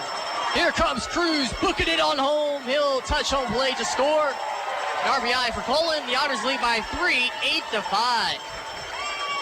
Yeah, and Mr. Brown couldn't get the ball out of his glove, and that gave the runner an extra several feet to cross home plate. It's amazing that right fielder, and my mind is on right now, the pitching change, I guess, yeah. But anyway, Brown couldn't get the ball out of his glove. So the Otters take a, 8-5 lead? Leading by 3 as we'll decide to take a break for the pitching change with 2 outs here in the bottom of the 6th. 3 runs, top and bottom, but the Otters, with their 3, lead by 3. This is Evansville Otters baseball on WUEV 91.5 FM and the Kruckmeyer and Kahn Otters Digital Network. SRG Global, a Guardian company, would like to wish the Evansville Otters the best of luck in today's contest. Founded in 1932, SRG Global is one of the world's largest manufacturers of chrome-plated plastic parts for the automotive, commercial truck, and household appliance industry. Located locally at 601 North Congress Avenue in Evansville, SRG Global can be found online at srgglobal.com. They can also be reached in Evansville by phone at 812-477-6151. The Tin Fish Restaurant, located at 300 West Jennings Street in Newburgh, Indiana, is a proud supporter of Evansville Otters baseball.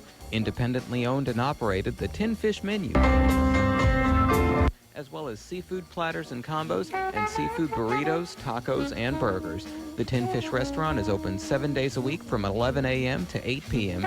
It can be reached by phone at 812-490-7000. The Tin Fish Restaurant. Injuries are inevitable. It doesn't matter if you're playing baseball, walking the dog, or falling from a ladder. Injuries happen. When they do, Tri-State Orthopedics offers treatment for sprains, strains, and fractures by medical specialists. Tri-State Orthopedics is located at 225 Cross Lake Drive in Evansville, just north of the Lloyd and I-164. Tri-State Orthopedics can be reached by phone at 812-477-1558. Its urgent care line is 812-474-OUCH. Tri-State Orthopedics, a proud supporter of Evansville Otters baseball. You're listening to exclusive coverage of Evansville Otters baseball on 91.5 FM WUEV Evansville.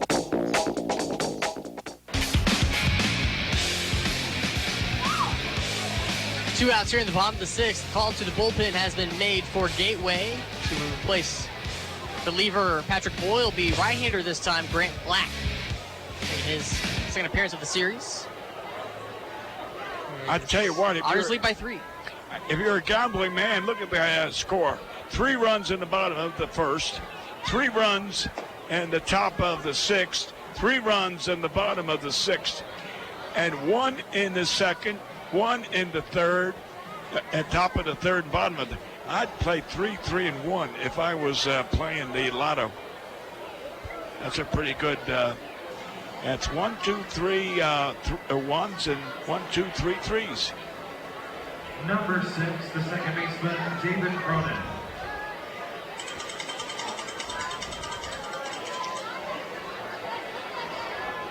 As Grant Black has finished his warm-up tosses and trying to find the final out of this inning, he'll take on David Cronin, the leadoff batter for the Otters.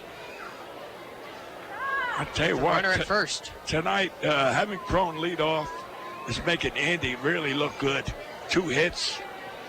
And Cullen's got 2 hits. Trying to pull bunt down, but that one was so far inside, he had to spin out of the way. Listen, I mean, there's no doubt about it, the offense need a little bit of a spark, just some kind of shuffle to try to find the right combination to get things going. So far, 8 runs tonight for the Otters. Grounder towards second. And that will end the inning 4-3 on the putout. Otters.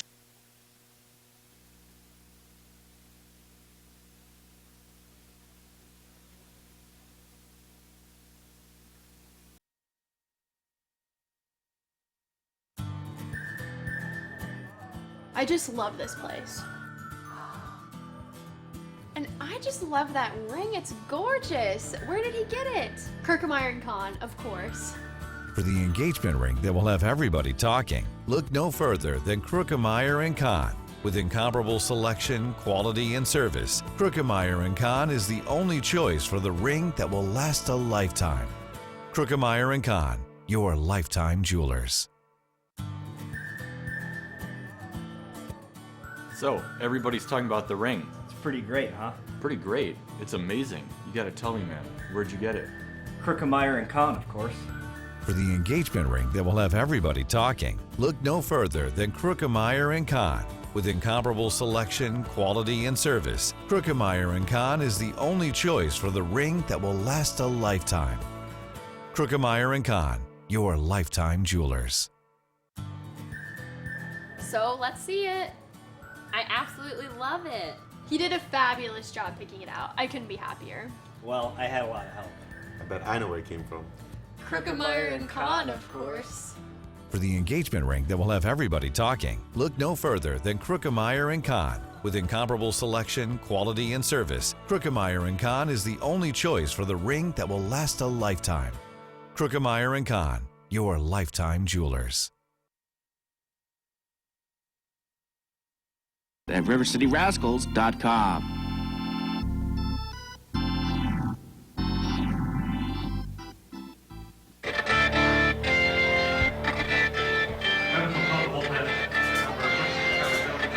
We go to the top half of the 7th inning with the Otters stake to an 8-5 advantage. They led by 3 after 1 inning, and after 6 innings, they still lead by 3, but it's been a wild ride to get here, Bill.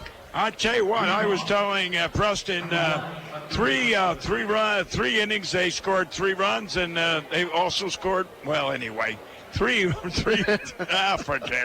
Tyler Beardsley into the line. His first pitch of the ball game is a strike called on the outside corner. Beardsley coming on for Garrett Harris, who went 2 innings, giving up a couple of runs, gave up the lead, but now in line to get the win after the Otters put up 3 more runs. The 0-1 pitch is chopped on the ground to second. Cronin charges, fields with the glove hand, and throws across to first in order to get the speedy Livesey at the plate, and that's the first out of the inning. You know, that was close. I would have called him safe if I was the umpire. From here, I thought he was safe. Yeah, Livesey was flying down the line. Yeah. Little slow chopper out to Cronin, who made a nice shorthand pick with the glove and threw across his body. That'll bring up Matt Gonzalez. He's had a rough day at the plate, 0 for 3, right on right matchup. Beardsley's first pitch fastball starts off the corner, but works back to it at the knees, 0-1. You know, sometimes infielders misjudge the speed of the batter, and they're taking their time fielding and throwing, and the runner beats it out. 0-1 pitch. Gonzalez shows bunt, but bunts it right back to Beardsley, who takes his time fielding and tosses over to Doolin to get Gonzalez easily. As he saw Cruz playing back, right idea, pretty bad execution, and he's retired for the second out quickly. If you recall, Gonzalez got 2 hits in the first game, got 2 hits last night. Tonight, he hasn't gotten a hit at all. Yeah, not only that, his poor bunt there, struck out swinging his last time up and grounded into a 1-6-3 out at first as he almost had a base hit, but that one kicked off of Ty Hensley. So 2 quick outs for Beardsley as Brown stands in. Right on right matchup, breaking ball just a bit above the belt for ball 1. For Tyler, this is his 5th appearance of the season, has still yet to allow an earned run. He is 0-1, however. 7 1/3 innings for the tall righty. 0-1 pitch, or 1-0 rather, is a fastball outside corner called strike 1. 2 outs, top half of the 7th inning. Otters with an 8-5 lead. It's been a slugfest here on a muggy Thursday evening, 1-1 offering. Curveball sweeps across the outside corner but can't nab it, and it's 2-1 on Brown, who's 0 for 1, 2 walks, has scored a run. Beardsley 4 punch-outs and 4 walks in his 7 1/3 innings. The 2-1 pitch. Slow roller out to short. Thomas waiting back on it. Now flips across the diamond to Doolin to get Brown, and on 3 ground balls, Tyler Beardsley has himself an easy 1-2-3 inning. And just like that, it's time to stretch. We'll go to the bottom half of the 7th inning. It's the Otters 8 and the Grizzlies 5 here on WUEV 91.5 FM and the Kruckemeyer and Kahn Otters Digital Network. 7th inning stretch time. Get up and move wherever you are, unless you're driving the car.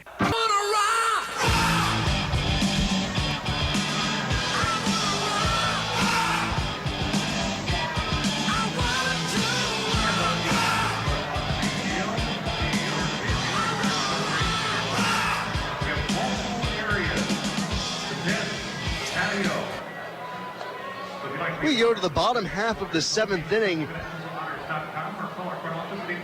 with the Otters leading the Grizzlies right now 8-5. It's been one weird ball game. Ty Hensley worked 4 innings before giving way to Garrett Harris, who worked 2, and then Tyler Beardsley just picked up the slack in the 7th inning as he was able to nail down a 1-2-3 frame for the Otters.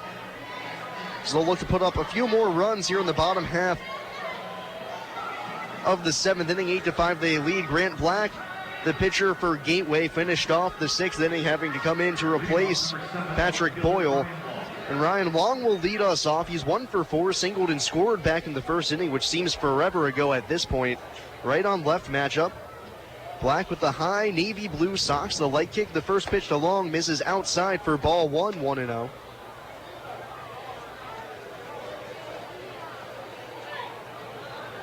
Black working from the stretch exclusively here with nobody on base. 8-5. Evansville leads bottom half of the 7th inning. The 1-0 offering.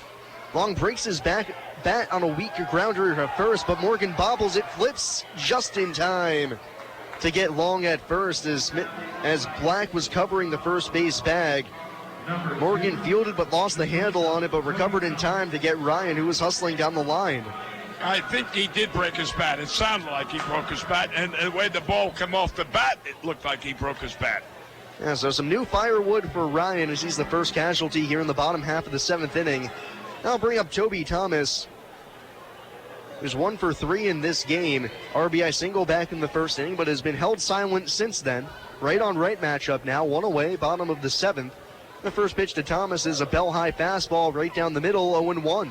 You know, we started saying the other night that Toby Grant jumps at the first pitch. He hasn't been doing that in the last 5 times at bat. Toby's been observing quite a bit of good patience lately as the 0-1 comes home and he swings and misses. As the patience was tested there and comes up empty as he chases down and away. No balls and 2 strikes. 1 away, nobody on, with the Otters leading by 3 now. 0-2 pitch. Chopped foul down the third baseline, about halfway up the line. Toby with a little awkward swing, but just laid some lumber on it to stay alive, still 0-2.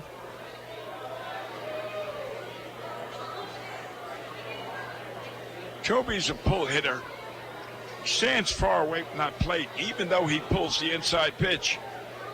And I don't think he should go to right field more. He's not a home run hitter. Yeah, we've seen Toby's power all come to left field as the 0-2 pitch is a fastball that comes across at his eyes, 1 and 2. All 3 of his home runs have been pulled down the left field line. Really, now that you mention it, I can't actually recall Toby going the other way. Just once, actually, in Southern Illinois, he lined a single the other way, but for the most part, Toby, a dead pull hitter, 1-2. Off the end of his bat to the second baseman, Kadkodian, who charges gloves and flips to first. Just barely able to keep a foot on the bag is Morgan, as the throw was a little bit wide, but Thomas retired on the 4-3 putout. Yeah, there was a game he hit one. He got a single to right field here, one of the games that we played, and he got a base hit to in between first and second. And that round to the second is probably the only times I've seen him hit to the right side. Yeah, unfortunately, I don't think Toby was trying to go the other way there. He's got it off the end of the bat pretty weakly. Right. And with 2 away, it'll bring up Jeff Gardner, 1 for 3 with a double. scored his last time up. Right on left matchup, first pitch. Cut on and fouled straight back by Gardner as he was on the fastball, but can't barrel it up for strike one. 2 outs, nobody on. Evansville still in front by 3 after a wild 6th inning where Gateway tied the game in the top half of the frame with 3 runs. The Otters responded with 3 of their own in the bottom half to put us where we are now, 8-5. Highest scoring game the Otters have seen in quite some time. 0-1 to Gardner. Pulled foul on the first base side as it's grounded to Bootstay, who shows off the soft hands as he picks it with one hand. Now we'll toss it to the crowd for a lucky fan. Takes home a souvenir, and it's 0-2 on Gardner. There's about $25 those balls cost. But it's a memory of a lifetime for a fan out there. Oh, yeah. And that is priceless. 0-2 pitch. Gardner swings and misses as he chases the high fastball. He swings through it across his letters, and he's the final out here in the 7th. Back-to-back 1-2-3 innings in the top half and the bottom half here in the 7th frame. We move along to the 8th. It's the Otters 8 and the Grizzlies 5 here on WUEV 91.5 FM and the Kruckemeyer & Kahn Otters Digital Network. I just love this place. And I just love that ring. It's gorgeous. Where did he get it? Kruckemeyer & Kahn, of course. For the engagement ring that will have everybody talking, look no further than Kruckemeyer & Kahn. With incomparable selection, quality, and service, Kruckemeyer & Kahn is the only choice for the ring that will last a lifetime. Kruckemeyer & Kahn, your lifetime jewelers. So, everybody's talking about the ring. It's pretty great, huh? Pretty great. It's amazing. You gotta tell me, man. Where'd you get it? Kruckemeyer & Kahn, of course. For the engagement ring that will have everybody talking, look no further than Kruckemeyer & Kahn. With incomparable selection, quality, and service, Kruckemeyer & Kahn is the only choice for the ring that will last a lifetime. Kruckemeyer & Kahn, your lifetime jewelers. So let's see it. I absolutely love it. He did a fabulous job picking it out. I couldn't be happier. Well, I had a lot of help. I bet I know where it came from. Kruckemeyer & Kahn, of course. For the engagement ring that will have everybody talking, look no further than Kruckemeyer & Kahn. With incomparable selection, quality, and service, Kruckemeyer & Kahn is the only choice for the ring that will last a lifetime. Kruckemeyer & Kahn, your lifetime jewelers.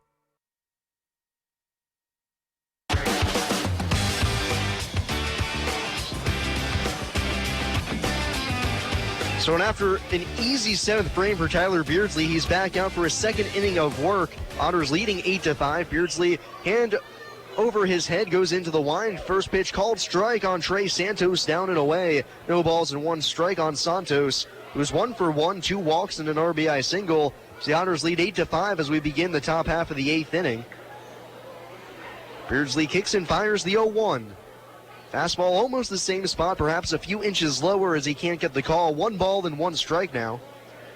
I'm making reference again to the players that are blousing their pants and showing off their stockings. 1-1 pitch. Off speed, flips onto the outside corner as Beardsley gets the call. 1 ball and 2 strikes. Yeah, Beardsley out on the mound going with the stirrups. Toby Thomas at shortstop wearing stirrups. David Cronin at second with the high socks. Out in center, Hunter Cullen going with the high ones as well. The 1-2 pitch coming home. Just off the outside corner as Beardsley tried to backdoor a slider, but he misses 2 balls and 2 strikes. I could never understand how they went to those long pants, dragging. I don't know. That was college style back in the 60s. 2-2 offering. Fouled straight back by Santos as he stays alive. Santos has been a real thorn in the Otters' side this series. He's now 4 for 7. Couple of different RBIs, but he's also drawn a lot of walks. He has 2 more today. He scored after walking to lead off the 6th. Open stance for the big left-handed hitter. 2-2 pitch again. Skied in the air down the left field line. Cruz giving chase as Long comes in as well. Cruz making the call in foul ground as he puts it away. Ranging down the left field line in foul territory to make the catch, and there's 1 away in the top half of the 8th. And what is so interesting is Long was there, Thomas was there, and Cruz was there. Any one of them could have made that play, which shows a lot of hustle, and that's what you need out there. Yeah, those are always tough plays down the left and right field lines, what I like to refer to as the Bermuda Triangle sometimes. Right. Balls just seem to drop in there every now and again, and it's always trouble as Beardsley's first pitch to Brennan Morgan comes home, and it's lofted in the air to right field. Gardner coming on a few steps towards the gap. He puts it away for the first down, and once again, Beardsley with 2 quick outs. Yeah, I like that quote you have, the triangle, yes. I've seen too many balls drop in, too many infielders and outfielders collide. Yeah, and that's one thing I hate to see. Beardsley's first pitch to the next hitter, Justin Ellison, rides high and away for ball 1. It's always a dangerous proposition, especially early in the season when players go down the line like that, as Beardsley rocks and fires the 1-0. Ellison taps it down the first base line, kicking on the line. Beardsley waiting for it to roll foul, and it finally does. So that ball hit the lip that you so often point out, Bill, and rolls foul. That's right. Leave it roll foul, because in that situation then, and then last night, the ball, if you pick it up, the runner is going to make first base anyway. You had no chance of getting him out. Let it roll. If it stays fair, he's got first base. Let it roll foul if possible. Yeah, Ellison with good speed out of the left side of the box had that ball probably beat pretty well, and it would have been a weird play for Beardsley fielding that ball on the line, trying to throw around Ellison as he kicks and deals the 1-1 pitch. Good off speed on the outside corner, called strike 2. Beardsley now 1 strike away from back-to-back 1-2-3 innings. So he's working quickly out there, gets his sign, rocks and fires the 1-2 pitch. Just a little bit low, as it almost looked like Ellison took a false step towards his dugout thinking he was going to be rung up, but he has life. 2 balls and 2 strikes, 8-5 Otters lead, top of the 8th inning, the 2-2 pitch. Breaking ball misses down and away this time as Beardsley can't find the corner, and the count's full with 2 away, nobody on. This would be a perfect pitch to give Ellison the curveball. He can't hit the breaking pitch. Give it to him now. The 3-2 breaking pitch swung on and missed. Beardsley goes back to it on the 3-2 count to ring up Ellison. And it's back-to-back 1-2-3 frames for Tyler Beardsley as we go to the bottom half of the 8th inning. Otters leading 8-5 here on WUEV 91.5 FM and the Kruckemeyer & Kahn Otters Digital Network.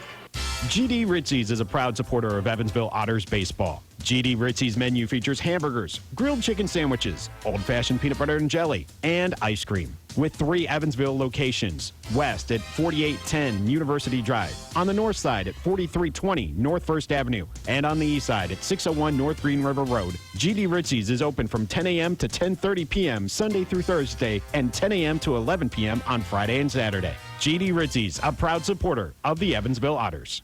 Hey UE community, volunteers are needed for the annual Ohio River Sweep, a multi-state event designed to keep our river and shores clean. It's planned for Saturday, June 16th from 8 to 11 a.m. Volunteers will meet by the Four Freedoms Monument near the Pagoda in Evansville. The only skills you need are the ability to pick up trash or hold a trash bag. If you're interested, please email UE Associate Professor of Biology Noah Gordon at ng62@evansville.edu. Be a part of the 2018 Ohio River Sweep. Heritage Federal Credit Union has 7 full-service branches in both Evansville and Newburgh, serving more than 38,000 members. Membership is open to anyone who lives, works, worships, or attends school in Vandenberg or Warwick County. Heritage Federal Credit Union offers mortgage and consumer loans, checking and savings accounts, as well as online banking for members. Heritage Federal Credit Union can be reached toll-free by phone at 1-800-858-1693. It can also be found online at hfcu.info.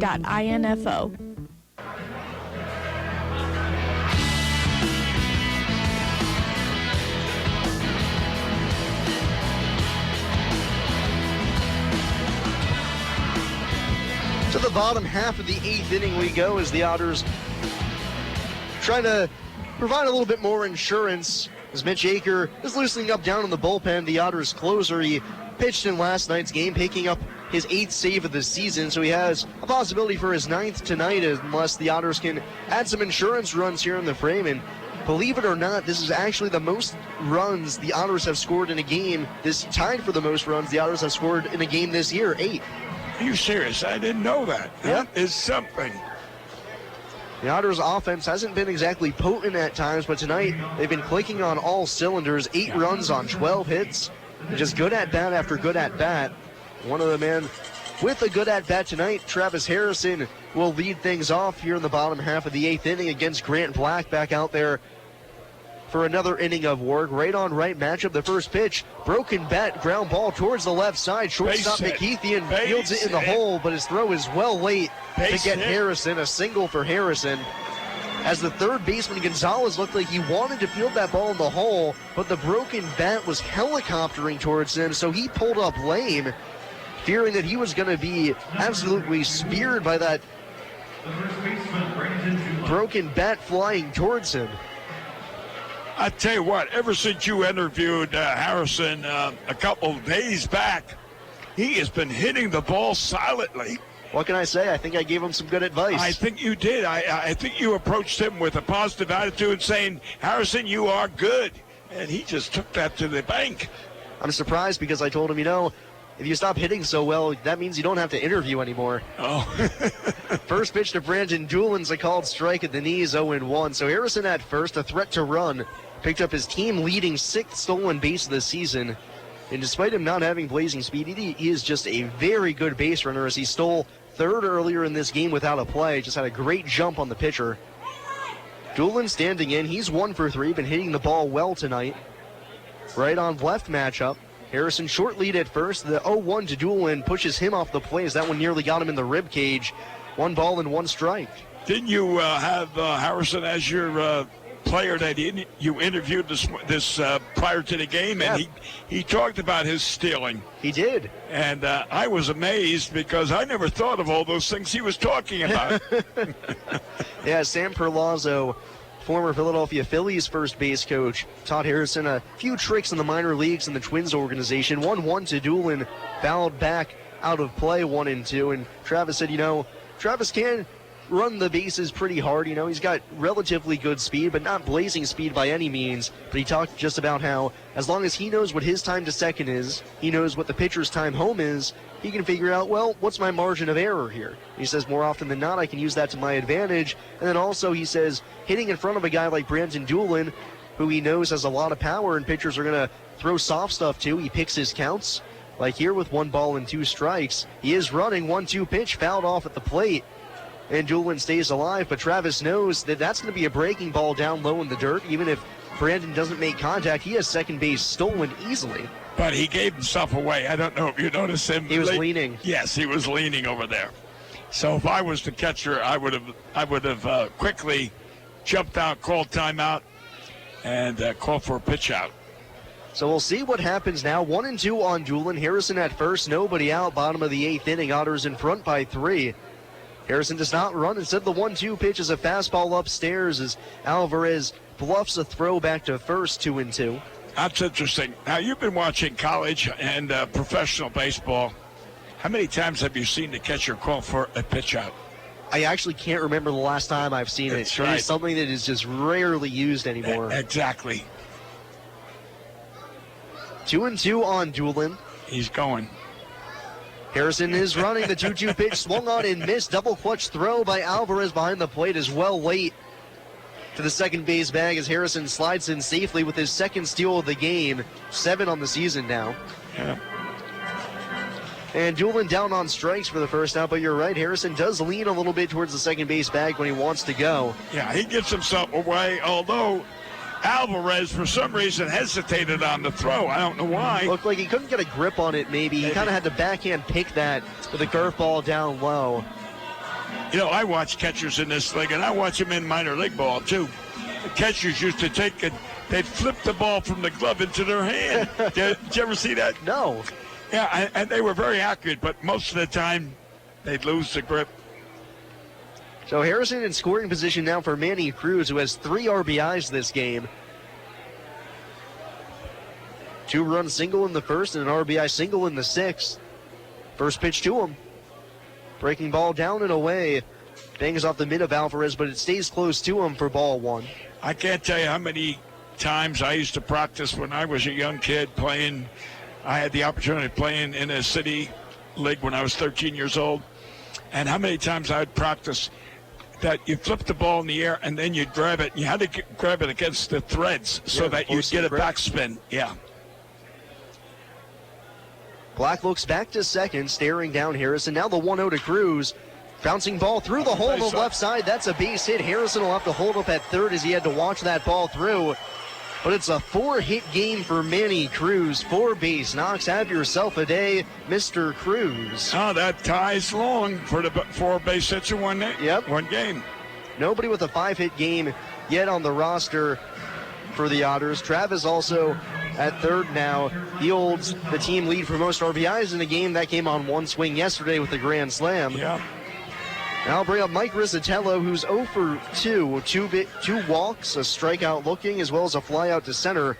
Has a great chance here to give the Otters that 4-run lead, which is so important when you're getting late into a ball game. You want to get out of slam range. And this is Mike's 3rd time. This is the first pitch to Rizzatello's down and away, ball 1. This is Mike's 3rd time to be at bat with runners on 1st and 3rd. Happened back in the 1st and the 3rd inning. Right. Flew out to center with 2 outs in the 1st and runners at the corners, and then walked to load the bases back in the 3rd. Yeah, that's ironic. 1st and 3rd, 3 times had the opportunity of RBIs. 1-0 pitch to Rizzatello. Fastball up around his hands on the inside half for ball 2, 2-0. Mike only 1 RBI on the season, now 1 for his last 16 as well. So he has a great chance here to extend the Otters' advantage, give himself a little confidence boost as well. A very relatively low-pressure situation to hit in. Head in the count 2-0. Here's the pitch. Fastball down and away. Snap throw back to first, but Cruz in standing safe. Now, this is a 3-0 count, and I've told you, Sam, that Andy has had a history of allowing his batters to swing on a 3-0 count. And I have yet to see any Otter batter get a base hit on a 3-0 count. We'll see what Rizzatello will do here. 3-0, runners at the corners, 1 away, bottom of the 8th, the 3-0 pitch. He swings and flies it in the air to right center field. Center fielder Ellison over into the gap. He'll make the catch. Harrison will be able to tag and score from third easily, and the Otters take a 4-run lead. Second RBI for Mike, but he did swing on that 3-0 count. Got the pitch he wanted, just got under it a little bit.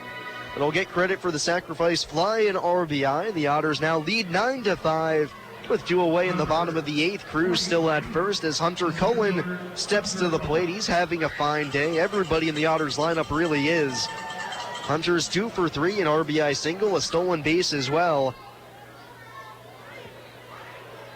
And it looks like Keanu Cummings will most likely come into the game for the 9th inning as he's loosening right now, but yet to be seen considering Tyler Beardsley has barely had to exert himself through his first 2 innings. Right on left matchup, first pitch to Cohen. He swings and misses late on a fastball, 0-1.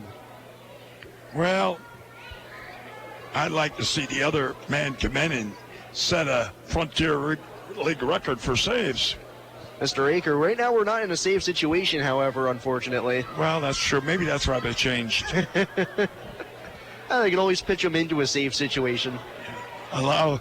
0-1 pitch. Cullen ropes it down the right field line. That's a base hit, and it's going to go all the way to the wall. Score him. Cruz around second. Score He's him. going to third. Score McCauley's going to wave him home. The throw to the plate will be not in time as Cruz sides in and gives the Otters a 10-5 lead. Cullen into third with a triple. His 3rd hit of the game, and the Otters lead 10-5. That was pretty good base running. We had to score from first. Yeah, Cruz hustling the entire way. An absolute frozen rope off the bat of Hunter, who had only been hitting .220 coming into the day, but he's swinging a good bat here tonight. He's now at third. It looks like we're going to have a mound visit as nobody's warming up down in the pen. Probably just give Black a breather right now. And you're going to have to change your record books now. Yeah. The most you said was 8 runs, and now we've scored 10. So change your books. And I'm happy to do so for a season record like that. And how about base hits? I got 15 up there. What's the record of hits? Right now, the most hits we've had in a game is actually 15. That came back on May 12th. So one more would set the record for that. Yeah, one more would set the record for that, and also bring in run number 11 most likely. Yep. David Cronin will step in He's got 2 hits in the game, 2 RBIs as well. So you go up and down the lineup.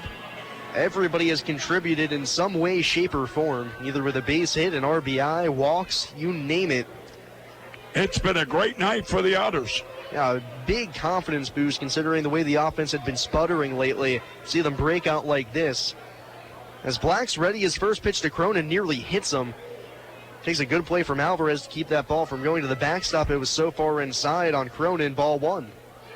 Yeah, Andy should say in the clubhouse, everybody down to Taroni's. It's on me. Pizza on me. What a night the Otters are having.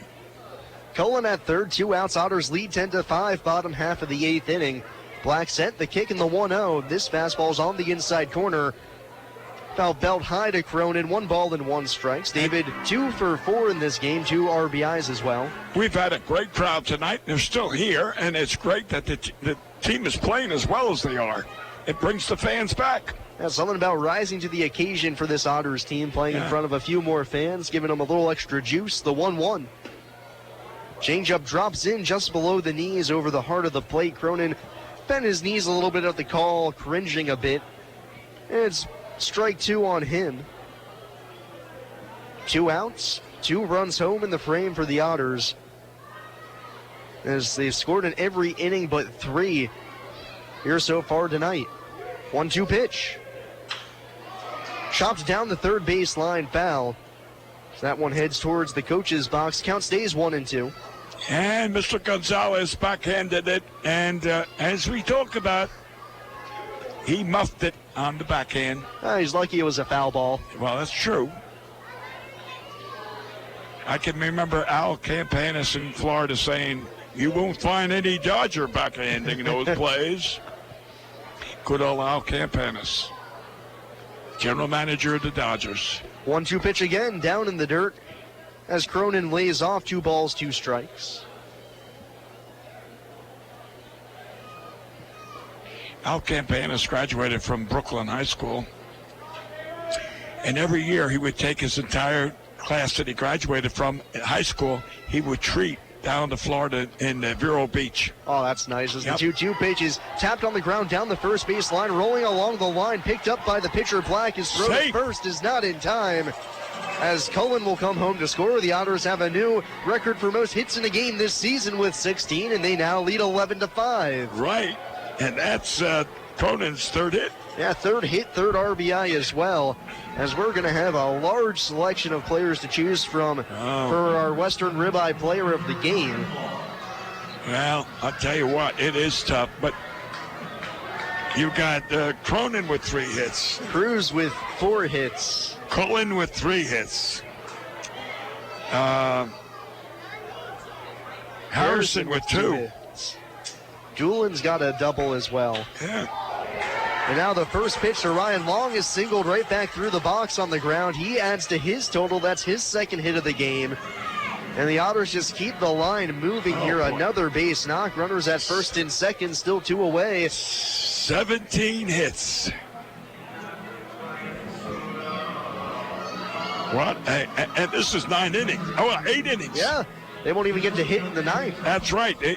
Someone should look that up and see how many hits the Otters have ever scored in 8 innings.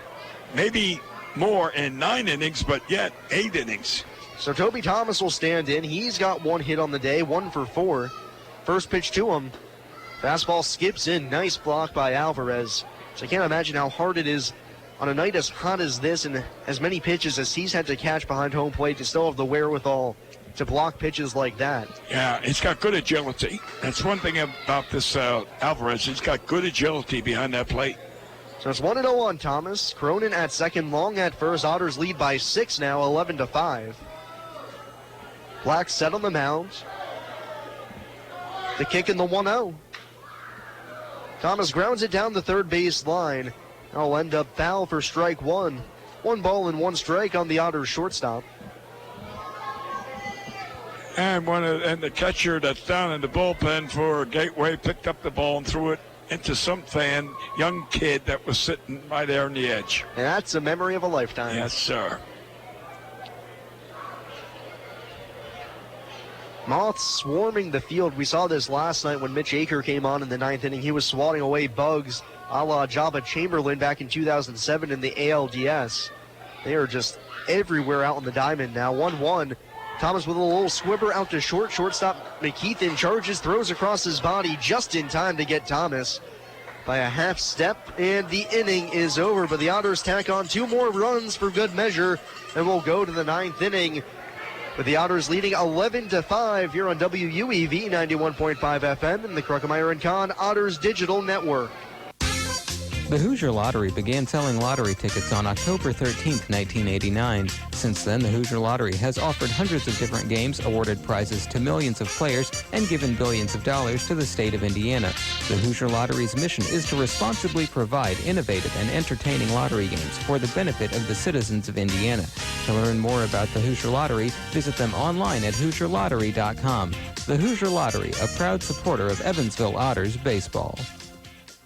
The International Brotherhood of Electrical Workers, Local Chapter 16, would like to take time to say, Go Otters! The IBEW Local 16's jurisdiction includes 13 counties in southwestern Indiana, as well as Wabash County in Illinois. Its members are divided into several categories of electrical work, including inside construction, maintenance electric, residential wiring, and sign classifications. More information on IBEW Local 16 can be found online at IBEW16.net.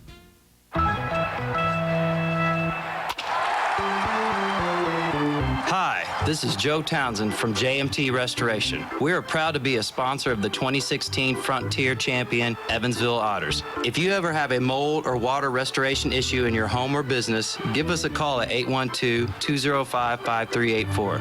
JMT Restoration Service, where professional work meets affordable pricing. Remember, go Otters!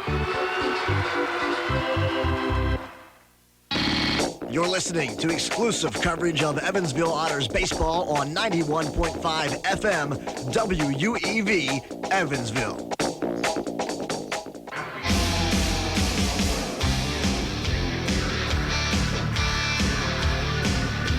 Just 3 outs separate the Otters from a series victory over Gateway, as well as claiming their 2nd victory in a row. No, go ahead. I'm sorry. And also in River City, the Rascals have lost, so that means with an Otters victory here today, which seems inevitable, the Otters would move within 2 games of first place before heading to O'Fallon this weekend for the potential sweep. The Otters could be in first place come the end of the weekend. Yeah, hopefully that's true. Keanu Cummings' first pitch here in the 9th is tapped back to the screen by Joel McKeithen. No balls and 1 strike. Keanu coming on here in the 9th inning. Leads the Frontier League in appearances with, this will be his 14th, 15 and a third inning, 17 punch-outs for the lefty. 0-1 pitch, grounded foul down the third baseline, 0-2. And we had 3,700 fans tonight. What a great attendant record, and the record of 17 hits is also a record. 17 hits, the most the Otters have had in a season, or in a game this season, as the 0-2 pitch is foul tipped into the mid of Rizzatello. McKeithen down on strikes, and there's 1 away in the 9th. I think we should have Thursday, Friday, Saturday, Sunday, Monday, 3,500 fans per game. Well, let's just say 12 hits a game. You know, they might call you if you have Thirsty Day every day. If that's going to bring the crowd out, let's have it. First pitch to Joniel Alvarez is high for ball 1 from Cummings. Alvarez 0 for 3, 2 ground outs and a punch out looking. 1 away, top half of the 9th inning. Otters 2 outs away from a series win against Gateway after dropping the first game. Won last night 4-2, and Cummings 1-0 pitch skips in for ball 2. You know, the Boston Braves moved to Milwaukee in 1953 to County Stadium, and they set a record of selling the most beer in a major league ballpark. 2-0 pitch, fastball right on the outside corner. It's 2-1 on Alvarez. That was a pretty good team, man. That was Johnny Logan, and who played here in 48, by the way, and Eddie Matthews and Bill Bruton. But anyway, they sold more beer at that ballpark than any other ballpark. 2-1 pitch. Alvarez late on it as he chops it foul towards the first base side, 2-2. I actually saw a great list, the 10 highest drinking cities or towns in America. All 10 of them are in Wisconsin. Is that right? Yep. Wisconsin, Oshkosh, Eau Claire. Eau Claire? Yep. I played there. No kidding. 2-2 pitch. Lined right to David Cronin at second. He barely has to pull a muscle on the atom ball. And there's 2 away in the 9th. And when things are going your way, everything is going your way. And today has been the Otters' day. Yeah. Well, you know, ironically, talking about Wisconsin, talking about the Braves and so on, I used to leave the hotel, I can't think of it, the downtown in Milwaukee to go to the ballpark. And Keanu's first pitch to Kadkodian's a strike on the outside corner. 0-1, the leadoff man for Gateway. 1 for 2 in the game, had a 2-run single back in the 6th. But on your way to the ballpark, you had to pass the Brewery. 0-1, down in the dirt. Kadkodian lays off. Ball 1 ball and 1 strike. Yeah, so the bus that would take us from the hotel downtown to the county stadium. 1-1. Misses down low again from Cummings, 2-1. We had to pass the ballpark, and that was the one that Bob Euchre used to advertise about, sitting up there in the bleacher seats. In bleachers, the Euchre yeah. seats. And that was the Brewery. Actually went to Miller Park and sat in the Euchre seats. Oh, did you? They have them memorialized. 2-1. Just off the outside corner as Cummings can't get the call. 3-1. Yeah, Bob Euchre. What a character. Yep. Cummings working from the stretch on the mound. Set the leg kick, the 3-1. Misses high for ball 4 and will play for at least one more batter as Kadkodian walks on down to first with the 2-out walk here in the 9th. The Otters leading 11-5. Left fielder Cody Livesey. Bob is not doing well now health-wise. He's had quite a few major setbacks health-wise. And one of the most beloved broadcasters in baseball, Cody Livesey stands in left-on-left matchup. The first pitch. Fastball at the belt outside half, 0-1. Should things stand the way they are, Garrett Harris will pick up the victory for Evansville as taking the loss would, I believe, be Dakota Smith as the 0-1 is hit off the glove of Cummings to Thomas at short. He bare hands but has no play. And we continue on for one more batter as the Grizzlies not going down without a fight. Have runners at first and second for their third baseman, Matt Gonzalez. And Gonzalez, who was a dangerous hitter the first and second game, has not done a thing in this game. 0 for 4, a couple of ground outs and a strikeout. Yeah, it looked bad on the strikeout. But he could make this thing interesting if he can potentially pop one over the wall. There's still 2 outs, though, 2 men on. Otters lead by 6, top of the 9th inning. First pitch to Gonzalez. He swings and misses. Chases a splitter down low, 0-1. Yeah. Moths swarming the infield as Cummings comes ready on the mound, the 0-1. Splitter this time even further in the dirt, but Gonzalez, the wiser, lays off 1-1.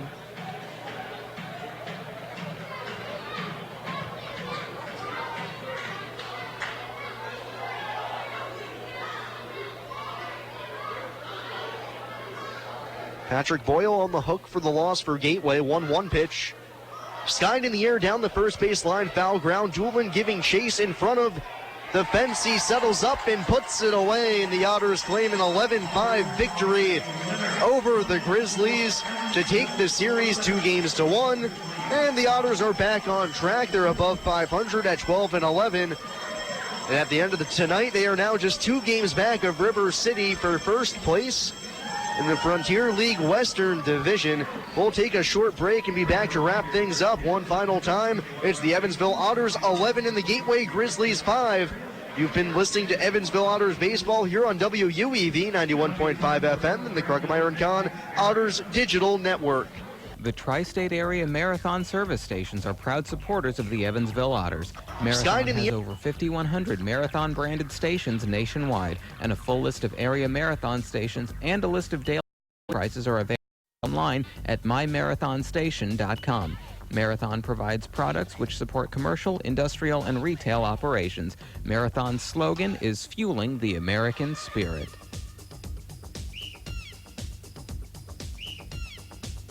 This Evansville Otters broadcast is made possible through support from New Image Travel. New Image Travel provides motor coach charter service to the United States and Canada with pickup within a 150-mile radius of Evansville. A full list of New Image Travel's offerings can be found online at newimagecharter.com. New Image Travel can be reached toll-free at 1-800-432-6213. New Image Travel, a proud supporter of Evansville Otters baseball. Habitat for Humanity Evansville and the University of Evansville are pleased to announce the Purple Crew Signature Program. The Purple Crew is a program for all UE students, alumni, faculty, and staff to help build houses and earn hours. The goal of the Purple Crew is to help Habitat for Humanity reach its goal of 500 homes this year. Want to get involved? Simply go to Habitat's website, evansvillehabitat.org/volunteer. Then click on the Volunteer Now banner. Register with Habitat as a volunteer and then select days you can build. You can also register as a team. It'll be a fun environment, and after 15 hours, you get a Purple Crew t-shirt.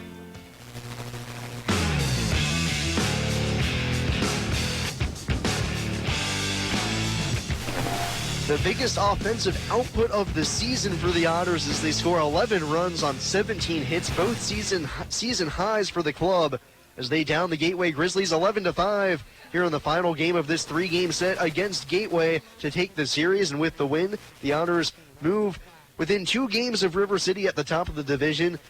Of all the positive performances tonight, what stands out to you, Bill? I'll tell you what, the thing that impressed me the most was Mr. Cruz on third base.